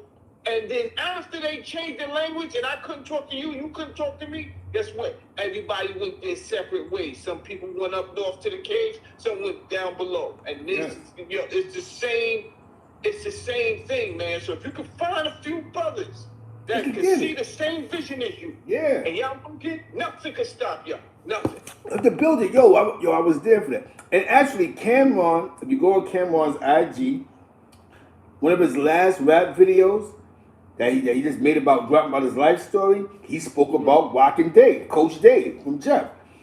Yo, they want to give me a pack, but I'm not gonna lie to you, I was there for that. First generation. He's running around Jefferson. Before he got money with my man. Rock really used to support Cameron and them, bro. You hear me? Like you see Rock City after school waiting for niggas to come out of school, son. Like they seen some. Now this is before Cameron had a record deal. We talk about Manhattan Center Camp. You hear me? Wow. Basketball. We talking about high school basketball Cameron. Basketball camp, right. Before it was even a Bad Boy Records, it was an Undies Entertainment. We're talking about like Rock would be back there with his girl. Yo, Rock, what up? Now wait for niggas to come out of school. You know what I'm saying? You hear me? Like he made sure by him. Cause I know for his presence meant a lot over there in Jeff. Like, if I'm back here, niggas taking the front on them niggas. You know what I'm saying? Not saying nothing was wrong with, because, came from 1199, but I say anything was wrong with that, but just that a nigga that's from the projects supporting you means a lot to niggas in the community. You know what I'm saying? Of course, yeah. You know what I mean? Yeah. So, it's like, even Cam always showed love to Rock. You know what I'm saying? That, there's nothing bigger than Cam, who got over, like, 1 million followers to make a song posted recently shouting out Rock City Yo. Wow. You know what I'm saying? Shouting out Rock. Like, yo, but what Rock and Dave, they didn't want to give me a pack because I was playing basketball. You know what I'm saying? Because they wanted me to play basketball. And that's love, man. That's love, bro. And I remember when my man blessed him, whatever allegedly my man blessed him with, What I liked about their conversation was what y'all doing. Take this and y'all build. You don't take the first money off the half a brick and buy sneakers and jackets and clothes. You're supposed to wear the same dirty socks, the same funny underwear. Now you gotta change your underwears though. Different t-shirts. Exactly. Fucking up the re-up, bro. You messing up the re-up. We gotta flip this 5 times. We have to, because you have to build the clientele. See, some niggas don't realize that. They don't build the clientele. They so fast with the money, they don't think about the clientele. Once you build your clientele, there's no stopping you. As long as you got butter sells. You know what I mean? There you go. Butter sells. Butter sells consistency and safety. If you can promise somebody that could come through and purchase a pack and not get robbed, ran down by police, and it's not garbage, it's a winner. And somebody's out there. It's nothing to think Simple. about. They don't think all day to recognize sunshine. It's nothing to think about. It's nothing to think about. So now, when you sit back here and you think about it, it's the same thing with what y'all doing. Y'all are building something great. Shout out to Disco Brim. You know what I'm saying? My man Disco. That was Disco. You know what I'm saying? Disco's a great guy. You know what I'm saying? He's a great guy. Shout out to Disco. You know what I'm saying? Word. Shout out to Disco, bro. And everybody has a story. Like I said, we got New York talking about New York. And we're not talking about and we're talking about New York, not from the rats. We're talking about experiences now. Everybody got their own experience. I experienced because everybody wasn't in jail. Now think about this. Everybody wasn't in jail. So now you have a clearer understanding of what the issues are now, right? You got some dudes that been in the street so long that they don't really matter to dudes that have been in jail so long. You know what I'm saying? You know what I mean? Right. So even though you might have caught 10 years in the middle of your run, I was there from the beginning. You can't tell me nothing. And that's where the clashing begins. So that's where the mental health begins to kick in at. You know what I'm saying? Wait a minute. This is their thing and not our thing. So sometimes you got to move on. You know what I'm saying? You know what I mean? Yeah. And remember, Zeke, the world don't stop. And that means when I say that we are consistently evolving, whether we feel it or not. Just like we don't feel every vibration, right? But everything vibrates. That's science right there. So we don't feel everything vibrating. We don't feel the evolving, but you take a man and put him in prison for 10 years and bring him back out, especially today. Yeah. You know, bro, we moving at lightning speed. So if all he comes home with is what he went in with, his name. He a knockout artist, he a goon, he don't play it, but then he get back out here and that shit ain't worth nothing. It's like Lamar off BMF, man. Yeah. Like, it don't hold the same weight, bro. Yo, something happy you just said that, right? That's what happens to most dudes that go to jail for a long time when another man comes into position. Because you got some dudes that go to jail can make a comeback because they ain't going that long. But the ones that's going so long, somebody else is in that position now. It's a dirty game. You want to go into war with a nigga over your reputation. Yo, man, you don't know who I am? I got to show this nigga. And niggas are dudes are willing to put their life and their freedom on the line just to protect their name. You know what I'm saying?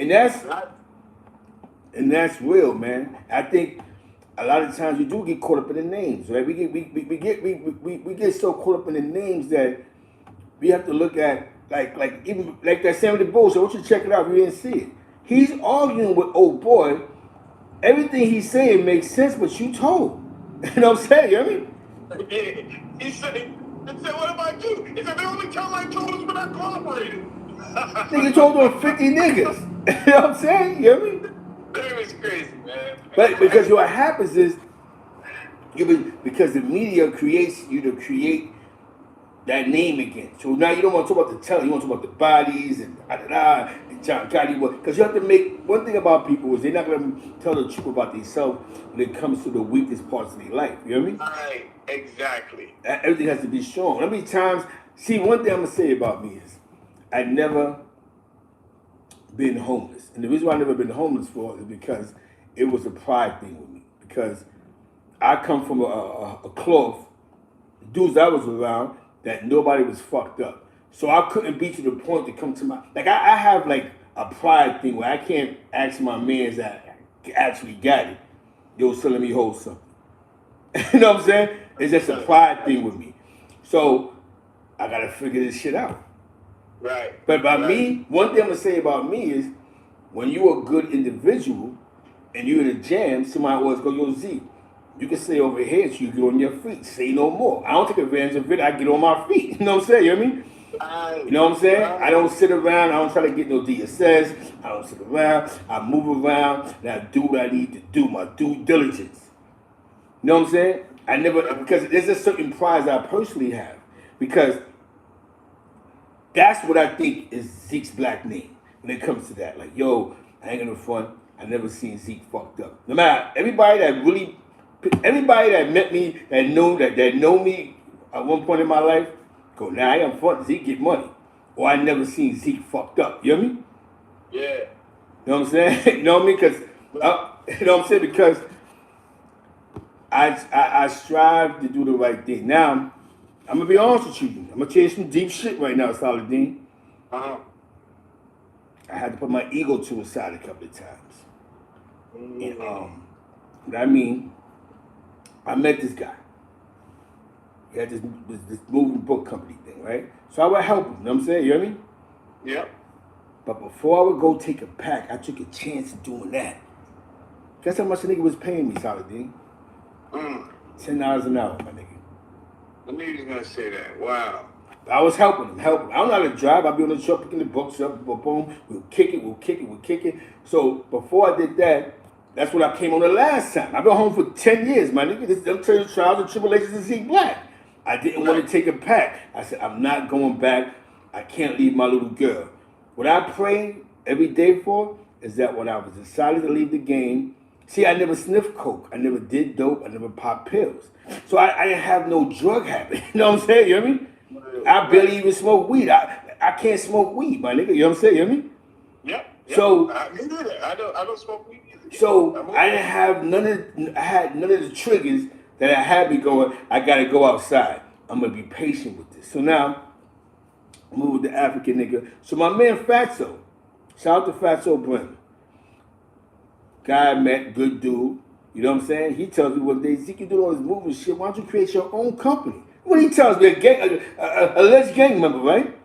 Right. He goes, sure, why don't you create your own, in the game, you know what I'm saying? Why don't you create your own moving company? You know what I'm saying? Get some flyers, you know what I'm saying? You know all this moving shit, you talk this shit all day, why don't you try it yourself? So I made some flyers, and actually, me and Ward Brim, we was gonna do some moving shit together. We put out flyers and storages and all that. It didn't pop, you know what I'm saying? But then the guy that I was doing the book run with, picking up books for, that was paying me $10 an hour, I would dedicate my whole day to this. He goes, let's do a moving company. So he goes, because he sold books. So he was like, yo, if you can find a driver, I can focus on getting this moves all day, and I'm still going to pay you $10 an hour, but I'm going to pay the driver like 12. You know what I'm saying? You know what I mean? Yeah. Yeah. So I would get people to drive the truck. But you know, you driving a truck to New York City, I'm getting dudes that, you know what I'm saying, they ain't trying to blow their whole day for $120. You know what I'm saying? I mean, mind you, I still got kids to take care of in fucking Albany, New York. You know what I'm saying? You know what I mean? So my money's... But so did they, Z. So did they. They just didn't do the risk to reward analysis. They don't do it until they're inside. And now who have to pay the price? I got to pay the price. When you call me, I got to take $25 out of my goddamn bank account. Yeah, since you, exactly. But my daughter's in college, though. That's why I'm loving the aftermath of all this, right? So now, Salidin, I'm getting people, not jobs, but you know, it's not really a job. Yo, we want to do a move, we want to do this, I want to do that, let's get some money. I would take, no matter what I did, to get some extra bread. You know what I'm saying? I mean, keep it 100 with you. I hear you. So that they don't waste their day, bro. I would take money out of my pocket. So instead of giving you 12, I give you 17. I give you $18 an hour. Some days I went home with $80 while you went home with $250. My nigga, you hear me? Yeah. Yeah. How can individuals ever be mad at you for that? How can somebody sit back and go, I wasn't making no money. I was just, it was getting me nowhere. And then God hits one day, right? Listen, right. God hits. I come to St. Louis to see wifey, and the guy I asked to do one thing with the truck, some bullshit happened with the truck. So the guy that I was doing the moving with, he probably in his heart, he was cool, but he probably really felt I was an old nigga. I wasn't shit. You know what I'm saying? Because what old nigga is gonna want to do this for 2-3 years and get pennies? You know what I'm saying? The only little bit of money I made was when we had the moving company. You know what I mean? Mm-hmm. You know what I'm saying? But still, he wasn't losing no money because his money came straight. I had to pay these niggas. You know what I'm saying? You hear me? Right. So if I blow your whole day, I'm not gonna try to give you $12 an hour. Fuck, I'm trying to give you 17. You know what I'm saying? You hear me? 18. Yeah. So I still cheated myself, right? Look how God blessed me now, Salidin. I'm a manager for a major Fortune 500 company, my nigga. You hear me? I heard, bro. I heard you say that, bro. So now, when somebody you cannot sit here. Nobody can ever say that nigga never paid me when he came to him. That nigga took out his pocket. He wasn't trying to get over on us. None of that shit. But one thing I learned, I learned in this situation, man. When you do business, it has to be legit business, bro. You hear me? Yeah. And if you say it has to be the grind, and it has to be heartfelt, and that's what the loyalty has to be in the grind that nobody else can destroy. You know what I'm saying? You hear me? I just gave you my. It took me until now. So I came to St. Louis 2 years ago to finally get my just dues deserved. Shout out to 050 China Burn. This is real shit I just told you, bro. You hear me? Wow, yeah. My daughter came to New York one time, bro. And I remember I did a move, but the person had paid me through like one of those, like them apps, what they call them apps. And the money ain't go through, bro. And the money ain't go through. And my daughter came to see me. And she pulled up with her moms. It was something that was going, because her moms was taking her shopping. So they went to go to Dallas BBQs right there in Co-op City. And I remember the last little money I had in my pocket. Now, so I got to do this. You know what I'm saying? And I had to wait. I had money waiting, but it was just a simple fact. And that's when I realized, you got to get your shit together. You know what I'm saying? You're doing something that's not benefiting you. You know what I mean? Zeke has your own company. Zeke, I'm not really making no money off this. I have to pay these niggas. You know what I'm saying? You know what I mean? Right. So, you know what I'm saying? Wow. You learn shit in life. One thing you learn, but I took it out to eat. It was my last, but I learned I can't live day to day as an old man. That was the lesson learned. Listen, I mean, I'm glad you brought me up because you said that, and I just wanted to tell you, thank you for stressing up. When you said it the first time, we wasn't on the phone, and I was like, damn, he talking right now. You know what I'm saying? But I was actually driving, and, so you seen the text. All I could really do is hit an emoji here and there. But when you said, I was, we thinking day to day, I said, yo, now you talking and teaching, bro.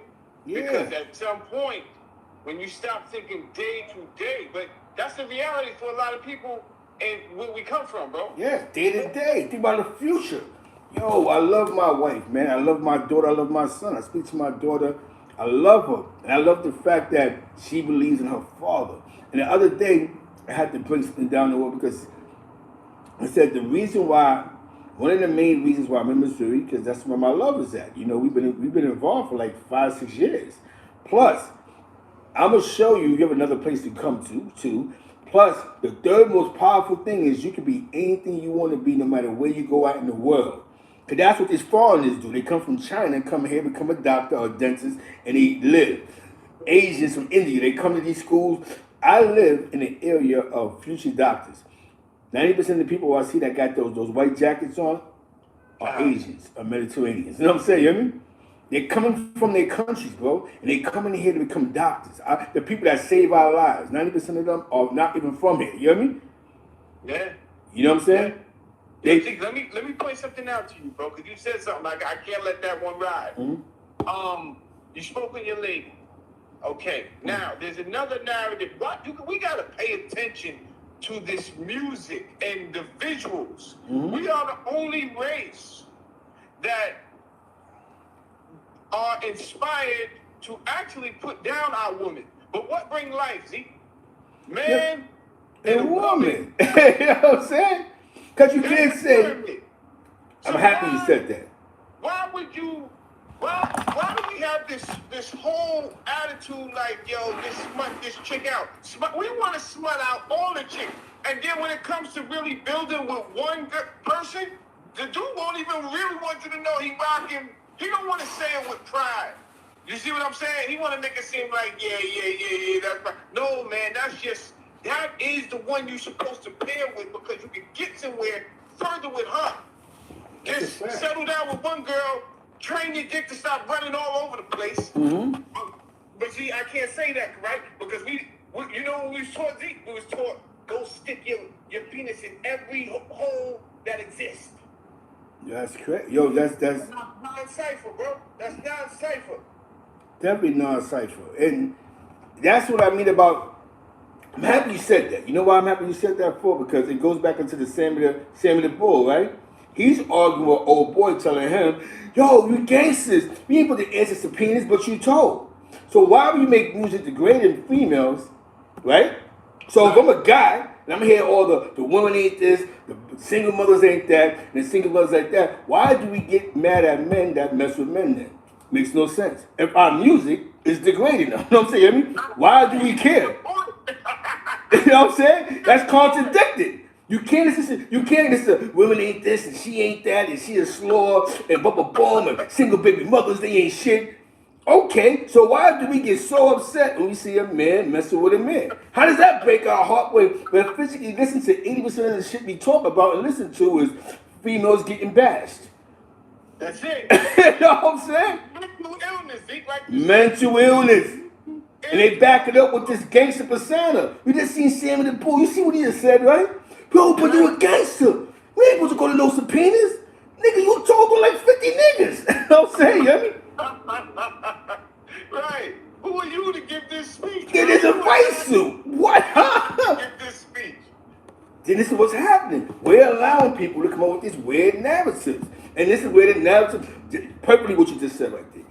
Like I told wife yesterday, there's nothing educational listening to K Murder. So there's nothing educational coming out of NBA Youngboy. Why do we care if we do a song with 6ix9ine? It's gonna be nothing that's educational, you hear me? Right. It's gonna be the normal shoot 'em up, bang bang, she's a slaw, I banged her out, I threw her on the floor. I tried to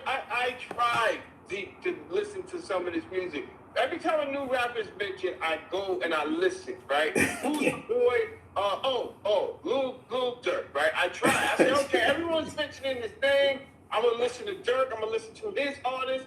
Yo, I don't last I don't even know if I last 50 seconds, bro. Mm-hmm. Because as soon as everything is just, you know, I let her pipe me off. And I say, yo, you can't hear this type of music in country music.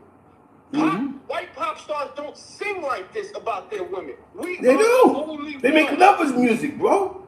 Their music is about love and holding a hand on horses and buying big picket houses. We come out the gate. Right. Bitches, bees ain't shit but hoes and tricks. So then my thing is, why do we care about Lil Nas X? You know what I'm saying? Because if you're saying everything is wrong, let me get my shit together. Hold on 1 second, Solid D. Shit about being grimy, the emojis is crazy. So, like you know, like you said, a lot of shit is learned behavior, right? So now, hold on 1 second. In learned behavior,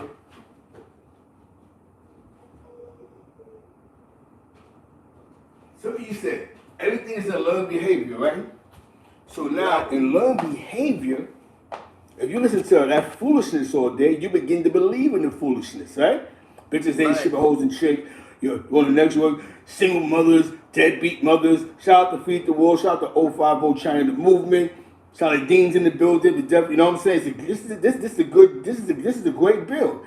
So why do we get mad when we watch the basketball players sent all dressed or if Will Smith son wants to, when the music that some of us was attracted to is that definitely young boys.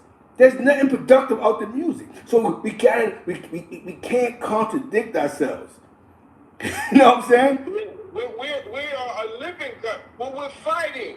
We're a virus fighting amongst our own selves. That's what it is. Because some of us are woke, but not enough. Yo! It's the 85ers. 85%. The 85ers have help. That's the thing. See, I won't blow up your platform, but we know we can all read between the lines. Read the lines. So, if you follow the money, you see, you said something that was key just a second ago.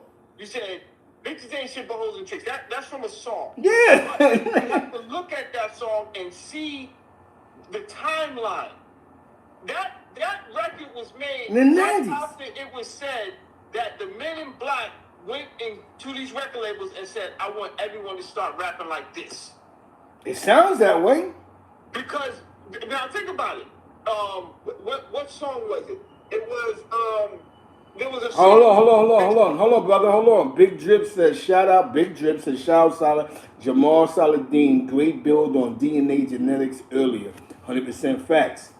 See, he's built, you know what I'm saying? Definitely shout out to Harlem Legend TV. Facts. Because we got to have these conversations. This shit you talking about now, we got to have them. It has to make sense.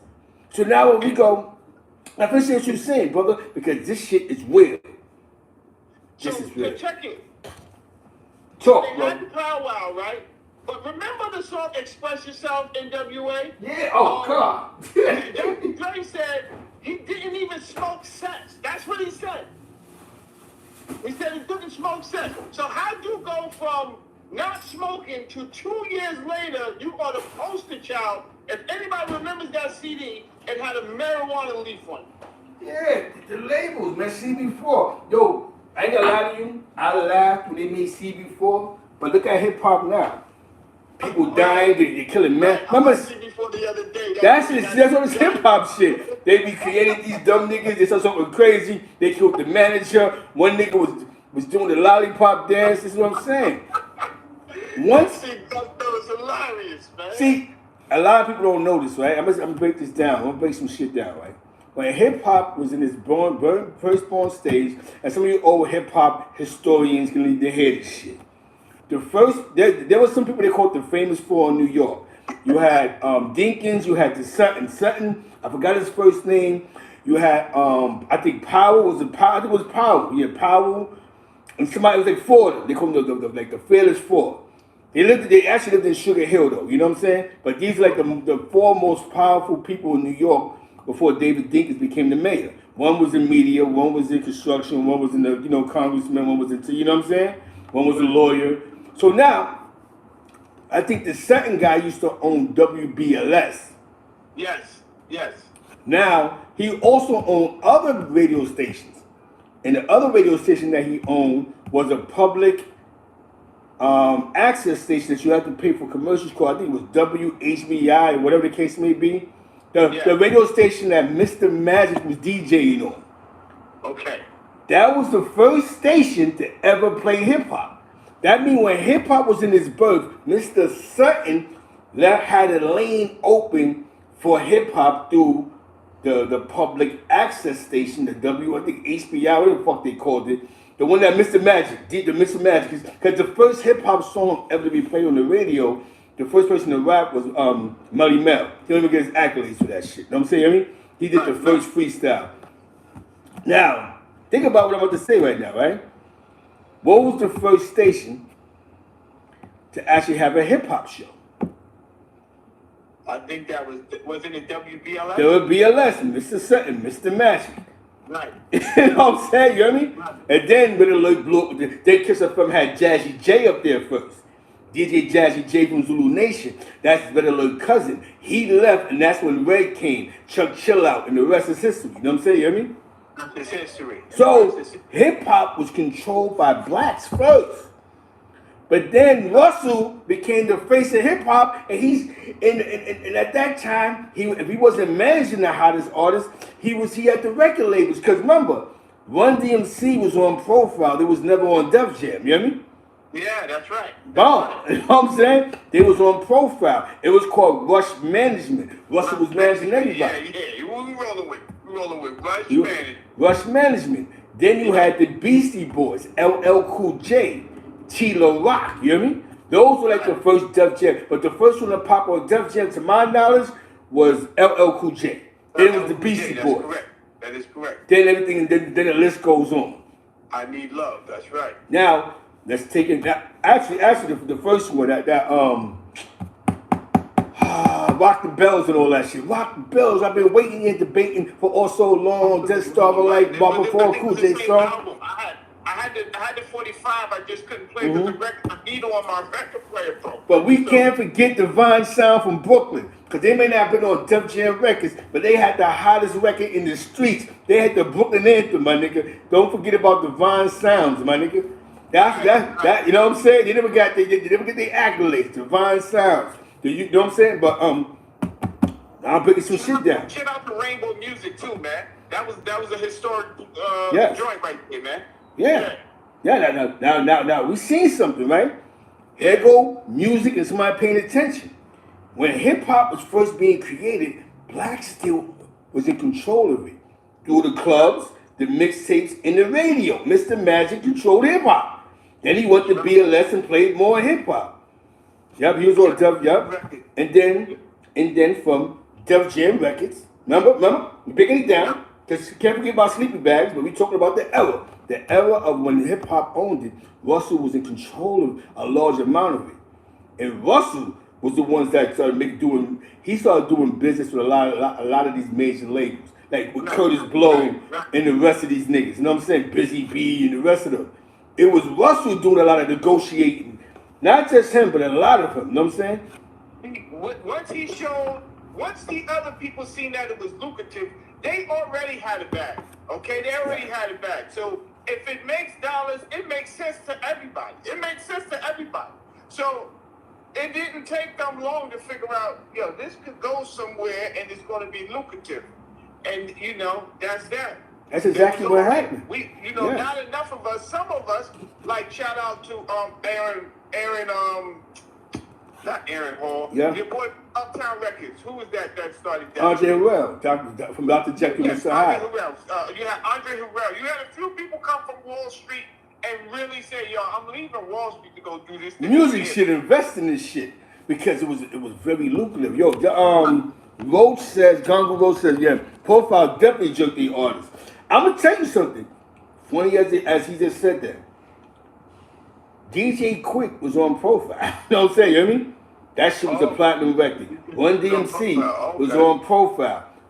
Actually, the Onyx was on Profile first. It was called the 6ix9ine Boys. Oh, word? But they didn't have sticky fingers. That shit went nowhere. Then Jam Master Jay picked them niggas up under the Jam Master JMJ umbrella. We know Def Jam RAL, and that's how they put these songs out. But Fredro Starr already came out on Profile Records. I had the record through a promotion to my cousin who was on the radio. That's a little bit hip hop facts, but we started messing up when we began for this major, because like the major labels controlled hip hop. They started selling their soul to these labels. And you see what it's at now. And I'm gonna tell you something. It was in our school curriculums, bro. I remember being in junior high school, and my math teacher would play hip hop to us, have us break dancing and spinning on our heads looking crazy. You know what I'm saying? Oh, it was you know. Man, shout out to Roach. You know what I'm saying? You know what I'm talking about. Yep. I had my fat marker. I was crazy. I was Key Nitty. Yeah. Everything moving. I mean, I just love that era, man. And I came a little bit after you, but I still caught the era. It went corporate. Dancing, Sergio Valente, Playboy, all of that. I'm gonna make you laugh, Salidin. I gotta get ready to go. I'm gonna make you laugh. So another hip hop. I'm not trying to get old on you. The beef between KRS-One and MC Shan. What made that beef so special? Both labels was independent. Actually, Bad B-Boy Records was made at somebody's fucking radio shop in the back. You know what I'm saying? I mean? Shout out to Said G from Ocean Magnetics. MC Shan and them was on Cold Chill in Prison. Prison Records was an independent label that played like house music, freestyle music, shit like that. You know what I'm saying? A lot of people don't even know that the Jungle Brothers, their biggest hit is called Girl I House You, was on Warlock Records, which is a house record. You know what I'm saying? Girl I House You. Girl I House You. Get in my hut now. Say what? That shit is on, that song is actually on Warlock Records, which is Warlock Records was like a primary house music label. You know what I'm saying? Like a white label joint. So now I'm breaking some shit down to you, right? There was no major label with that shit. When Big Daddy first came out, he came out on Cold Chillin' Prison, Bismarck, rest in peace, Biz. Cold Chillin' Prison. You know what I mean? That beef that they had, right, got them major record deals. Wow. You know what I'm saying? Wow. Oh yeah, get my girl out house. That's my shit was like this at the S curl, man. Come on, I was Hector Perez. I was Monero Zeke back then. Yo, Monero Zeke. I told my little Spanish got blown out. Peas and rice. Fuck you, nigga. You know what I'm saying? You hear me? Cut him, stab him. It was ill because you had Do the Right Thing, right? So that was our visual. We had Spike Lee on Body, and then that Dickinson guy. He had Straight Outta Brooklyn. We can't forget about him. His last name I think was Dickinson. He made a movie called Straight Outta Brooklyn. That shit that they shot in Red Project. Brooklyn, yes, I was in all these films as an extra. You know what I'm talking about, Straight Outta Brooklyn. Yeah? Jim Browski, that's what it is. All this shit came from the beginning of hip hop. Everybody had I was just thinking about this. I had the fat African, the medallion that I bought off 125th.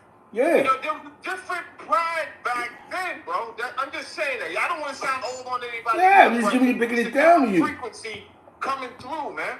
So shout out to the I guess they're building the Universal Hip Hop Museum. We need that because there's here you see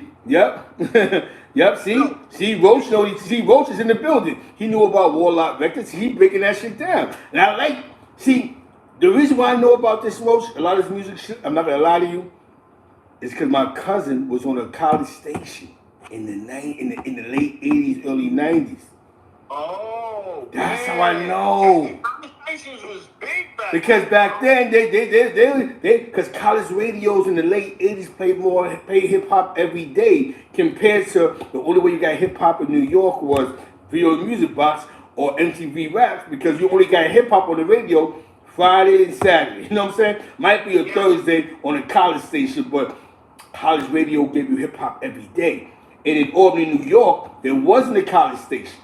There wasn't a commercial hip hop station. You had Fly 92, but what played hip hop was the Siena University, RPI, shout out DJ Toes, shout out to Precious J and them over there at Sylvester Stevens and the rest of them that was at Siena, you know what I'm saying, VCR 88.3, you know what I'm saying?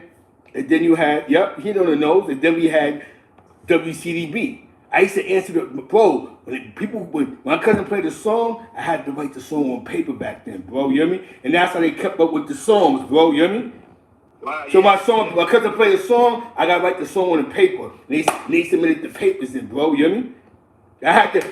This is the hip hop I come from. He be playing the song, and then I gotta put write the song down. So by him being on a radio station, because he had to get a license for the airwaves, these labels was connected to him. So I get my nigga. I had Mama Said Knock You Out album. I had all this shit. Cause they would send them inside newsletters, everything. So a lot of my hip hop knowledge come from being around him.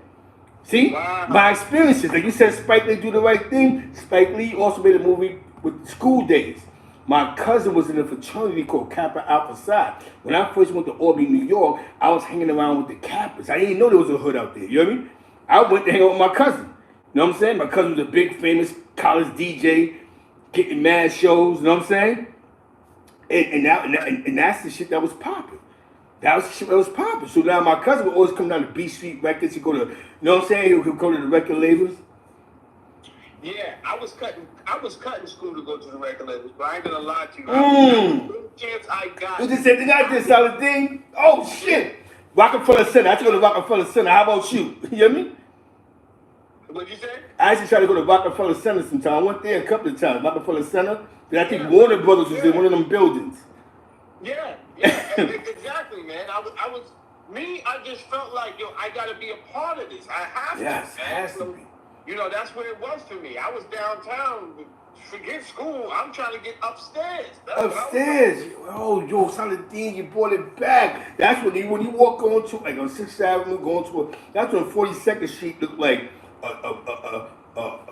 looked like juice. You know what I'm saying? You hear me? You know what I'm saying? I almost got caught out there. I used to hop, because I'm from Mount Vernon, New York, right? We got the train and the 5 train. I used to be so thirsty, I would hop the train, like getting down there, or spend my last getting down there, because to tell you the truth, I really didn't want to go to Rikers. And in my head, for anything, I'm going to Rikers in my head, right? In Westchester, we got Valhalla. That's nothing to say. I'll go there.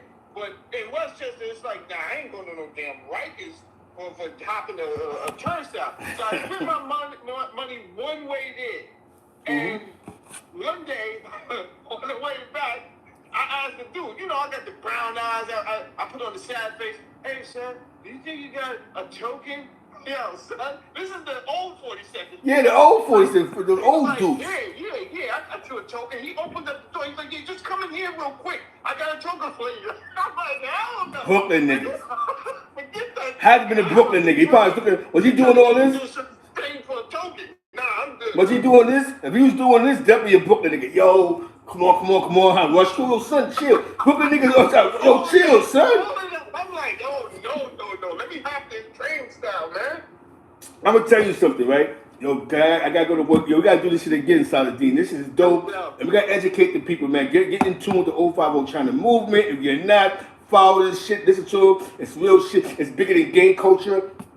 There's a lot of things they're speaking about. We just spoke about hip hop at one point was sort of controlled by in media wise, but the media was scared to touch it. Mr. Sutton, I got his first thing, you can Google this shit. They was playing hip hop first. Now the Sugar Hill Gang was maybe hip hop's first spinoff, but hip hop culture wise, right? The first hip hop group to make it or break it on TV, national TV. We're not talking about the Ron Alexander show, or you know what I'm talking about. Remember the public access channels, Robin Bird, the porn star. I was on there. Yeah, I had a I had a TV show on public. You know what I'm saying? The Channel 3. You know what I'm saying? You have to have cable, you bum ass niggas. When niggas have the cable, they're gonna get mad. Fuck you, bum ass niggas. You know what you're talking about? You have no cable, nigga. You know what I'm saying? They wasn't giving cable to Brooklyn niggas, not because your mother smoked crack, because they wasn't going out there, nigga. You know what I'm saying? You hear me? You know what I'm saying? Let's deal with the facts. You niggas gonna be funny, yo, I never heard that shit before. It ain't my fault the cable man wasn't going out there at one point in time. No doubt. You know what I'm saying? So before you started hitting the comments, yo, I had cable. Therefore, you must live on the other side of Bed-Stuy, you bum ass nigga. You go to grandma's house on the east side. But check it. So I remember shouts to the public actors, Robert Bird, boom. Then you had the video music box shit. That shit was popping. Midnight Blue ever. My man Al Goldstein. We talking New York. We in New York. We had Al Goldstein. Remember Al, the porn star shit? If you had Nickelodeon, that shit came on that night at 12. Niggas used to be thirst buckets. Yeah. 5 niggas in the room watching Al Goldstein. I ain't get it. You know what I'm saying? You know what I mean? Robin Bird and all this shit. And this is the shit that we grew up on. Before hip hop, you know what I'm saying? Before hip hop really got its touch. Before hip hop got its touch. Word Up Magazine. And like I said, the shit. No. Let me take it back. So there's a hard acid rock artist called Gold. For some reason, the Village was big with hip hop. The artists was touching hip hop. The graffiti artists. So like the THT crew, they've been coming downtown. You know what I'm saying? Like, because they had the art gallery. So you have that guy who made the Crackers Whack Wall. He used to invite mad dudes downtown to the galleries. Like Dog TRC, mad graffiti artists. So New York City graffiti artists are the famous now, like Bio and them, in corporate America, Coke, KD and them niggas. They've been going to those galleries. John 1, J.A. 1, John Addison. His father made Lean On Me. We talking the streets of New York. So you know that culture still exists. Exactly. It's not as prevalent as before because now you got this new drill stuff that's going on. But you know, I still go down there to these art galleries because you wouldn't. There's an affinity with hip hop, just like what you just mentioned. I just get a nostalgic feeling when I go down there. Yes. And I can remember back in the days, bro. Yeah. Now I'm gonna break it down. I got you. That's what I said. You about to get crazy with this shit right now. The first rappers to ever perform on national TV, Blondie brought them out on Saturday Night Live. On Saturday Night Live was #1 with Eddie Murphy. She brought them out. She bought the Funky 4+1. Shy Rock is the first female rapper to ever rap on national TV. They was the first rap group to ever rap on commercial on a national level when they rapped that when they performed. Yep, Hot Tracks. Yep. Then he had Hot Tracks in 27. Y'all know this is New York talk. It's New York talk, yeah. See now as we talk more about New York and not game, we all can feel this. Oh shit, boom, boom, boom. And if I'm wrong, y'all can check me. But I remember the first rap group that I know about that performed on national TV wasn't the Sugar Hill Gang. It was the Funky 4+1. National TV, not public access. You know what I'm saying? You hear me? I seen LL perform on public access. Remember your man Vaughn Alexander? You know what I'm saying? You hear me? Who's the girl though? Who's that girl? Who's the girl? Cherry something hot. It was a chick. That's the first time I seen KS1 perform. He performed his whole album, the first one, on her show. LL performed his first album on her show. I forgot her name. I think it was Cherry something. It said she died. But she... Oh, really? I know who you're talking about. You know what I'm talking about? Because that's the first time... Because KS1 made Criminal Minded on an independent label. KS1's second album was on Jive, BMG Music Group. That's the second one. That's when he changed it with My Philosophy after Scott LaRock passed away. Juice Crew All Stars. That was heavy. That was heavy right there. When they got after that the Bridge Wars, and I ain't gonna front, the first time I respected the war was over is when Red Alert played Kane on Kiss. BLS. They got a big deal from Warner Brothers, and after you heard the symphony and the life goes on. But I'm gonna tell you what's so funny. The guy who helped negotiate that deal with Marley, not help but put him in the right position, was son from Philly, my nigga. The nigga that the nigga that used to produce them, the executive producer. I forgot his last name, but he was a nigga out of Philadelphia. He's a major name though. What was them young boys they used to rap out of Philly? I think those was like his nephews and all that. Major Figures or some shit like that. Yeah, that was Gillian though. Alright, the nigga that was pushing them, I think. You know what I'm saying? Goodwin or some shit, Williams, some shit. Yeah, the Goodman family, yes. He the one that got Marley that deal. Like he the one that pushed Warner Brothers to pick the Juice Crew up. That's the one that he was behind Will Smith. Will Smith first came out. That was a making a breaking record. Remember that girls on remember that shit? That was their first shit. Then the second shit took off. Dude, you know what I'm saying? You hear me? Okay. So man, I know you gotta go, but this is what I loved about that hip hop. It wasn't that it was corny and now this is all real. It was that even the hardest person could rap about whatever they wanted to rap about, but they told a story. They treated it like a craft. Okay, yeah. Take G-Rap, right? Love G-Rap. Because I got the Hill Street Blues. But whenever G-Rap, he was even though we consider him one of the hardest rappers out, he just wasn't busting his gun. This nigga would tell you a whole story, man. Yeah. He treated it like a craft. And I don't think, my beef now is it's not treated like a craft. It's just treated as some type of weapon to hypnotize our people. That's why we have to talk the narrative. They don't know. We gotta explain this to them. Like G-Rap, before I walk out the door. G-Rap. I remember he came home from jail. I'm listening to BLS. Because remember, we going from station to station. Right. BLS, they're like, yo, G-Rap is fresh home from jail. I don't know if G-Rap was really in jail, but they said he was fresh home from jail. Shout out to Corona Queens. Yo, the nigga, when he rap Poison, remember that song Poison? Poison, too alert and cautious, those and apprehensions that will get nauseous, a second, feel contaminated. When he rapped that shit, niggas is like, what? Then the next shit we heard was Men at Work. Then we heard Road to Riches. But that song, Poison, right?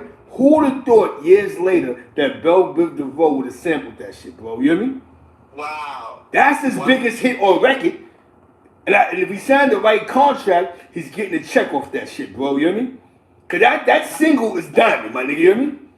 Yeah. The BDS spins on Poison. Niggas is still playing Poison, the old school stations and all that.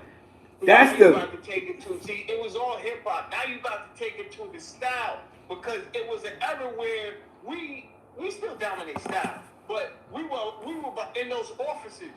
Yes. You had Walker. Remember that? Yeah. Yeah. We had cross collars. We had, Fubu was up in Fat Farm, yeah, Fat Farm. Remember Fat? Remember he had the boutiques downtown, your man. I gotta go get wifey. I gotta get, oh man, Juice Crew All Stars. Oh my goodness, the Juice Crew All Stars. See, we're talking about the era, right? When niggas went from nothing and they went to these major labels. Then the major labels are seeing numbers. Remember, a record cost $20 back then. Ice-T was going gold off of that shit he was doing on the West Coast. I had thought,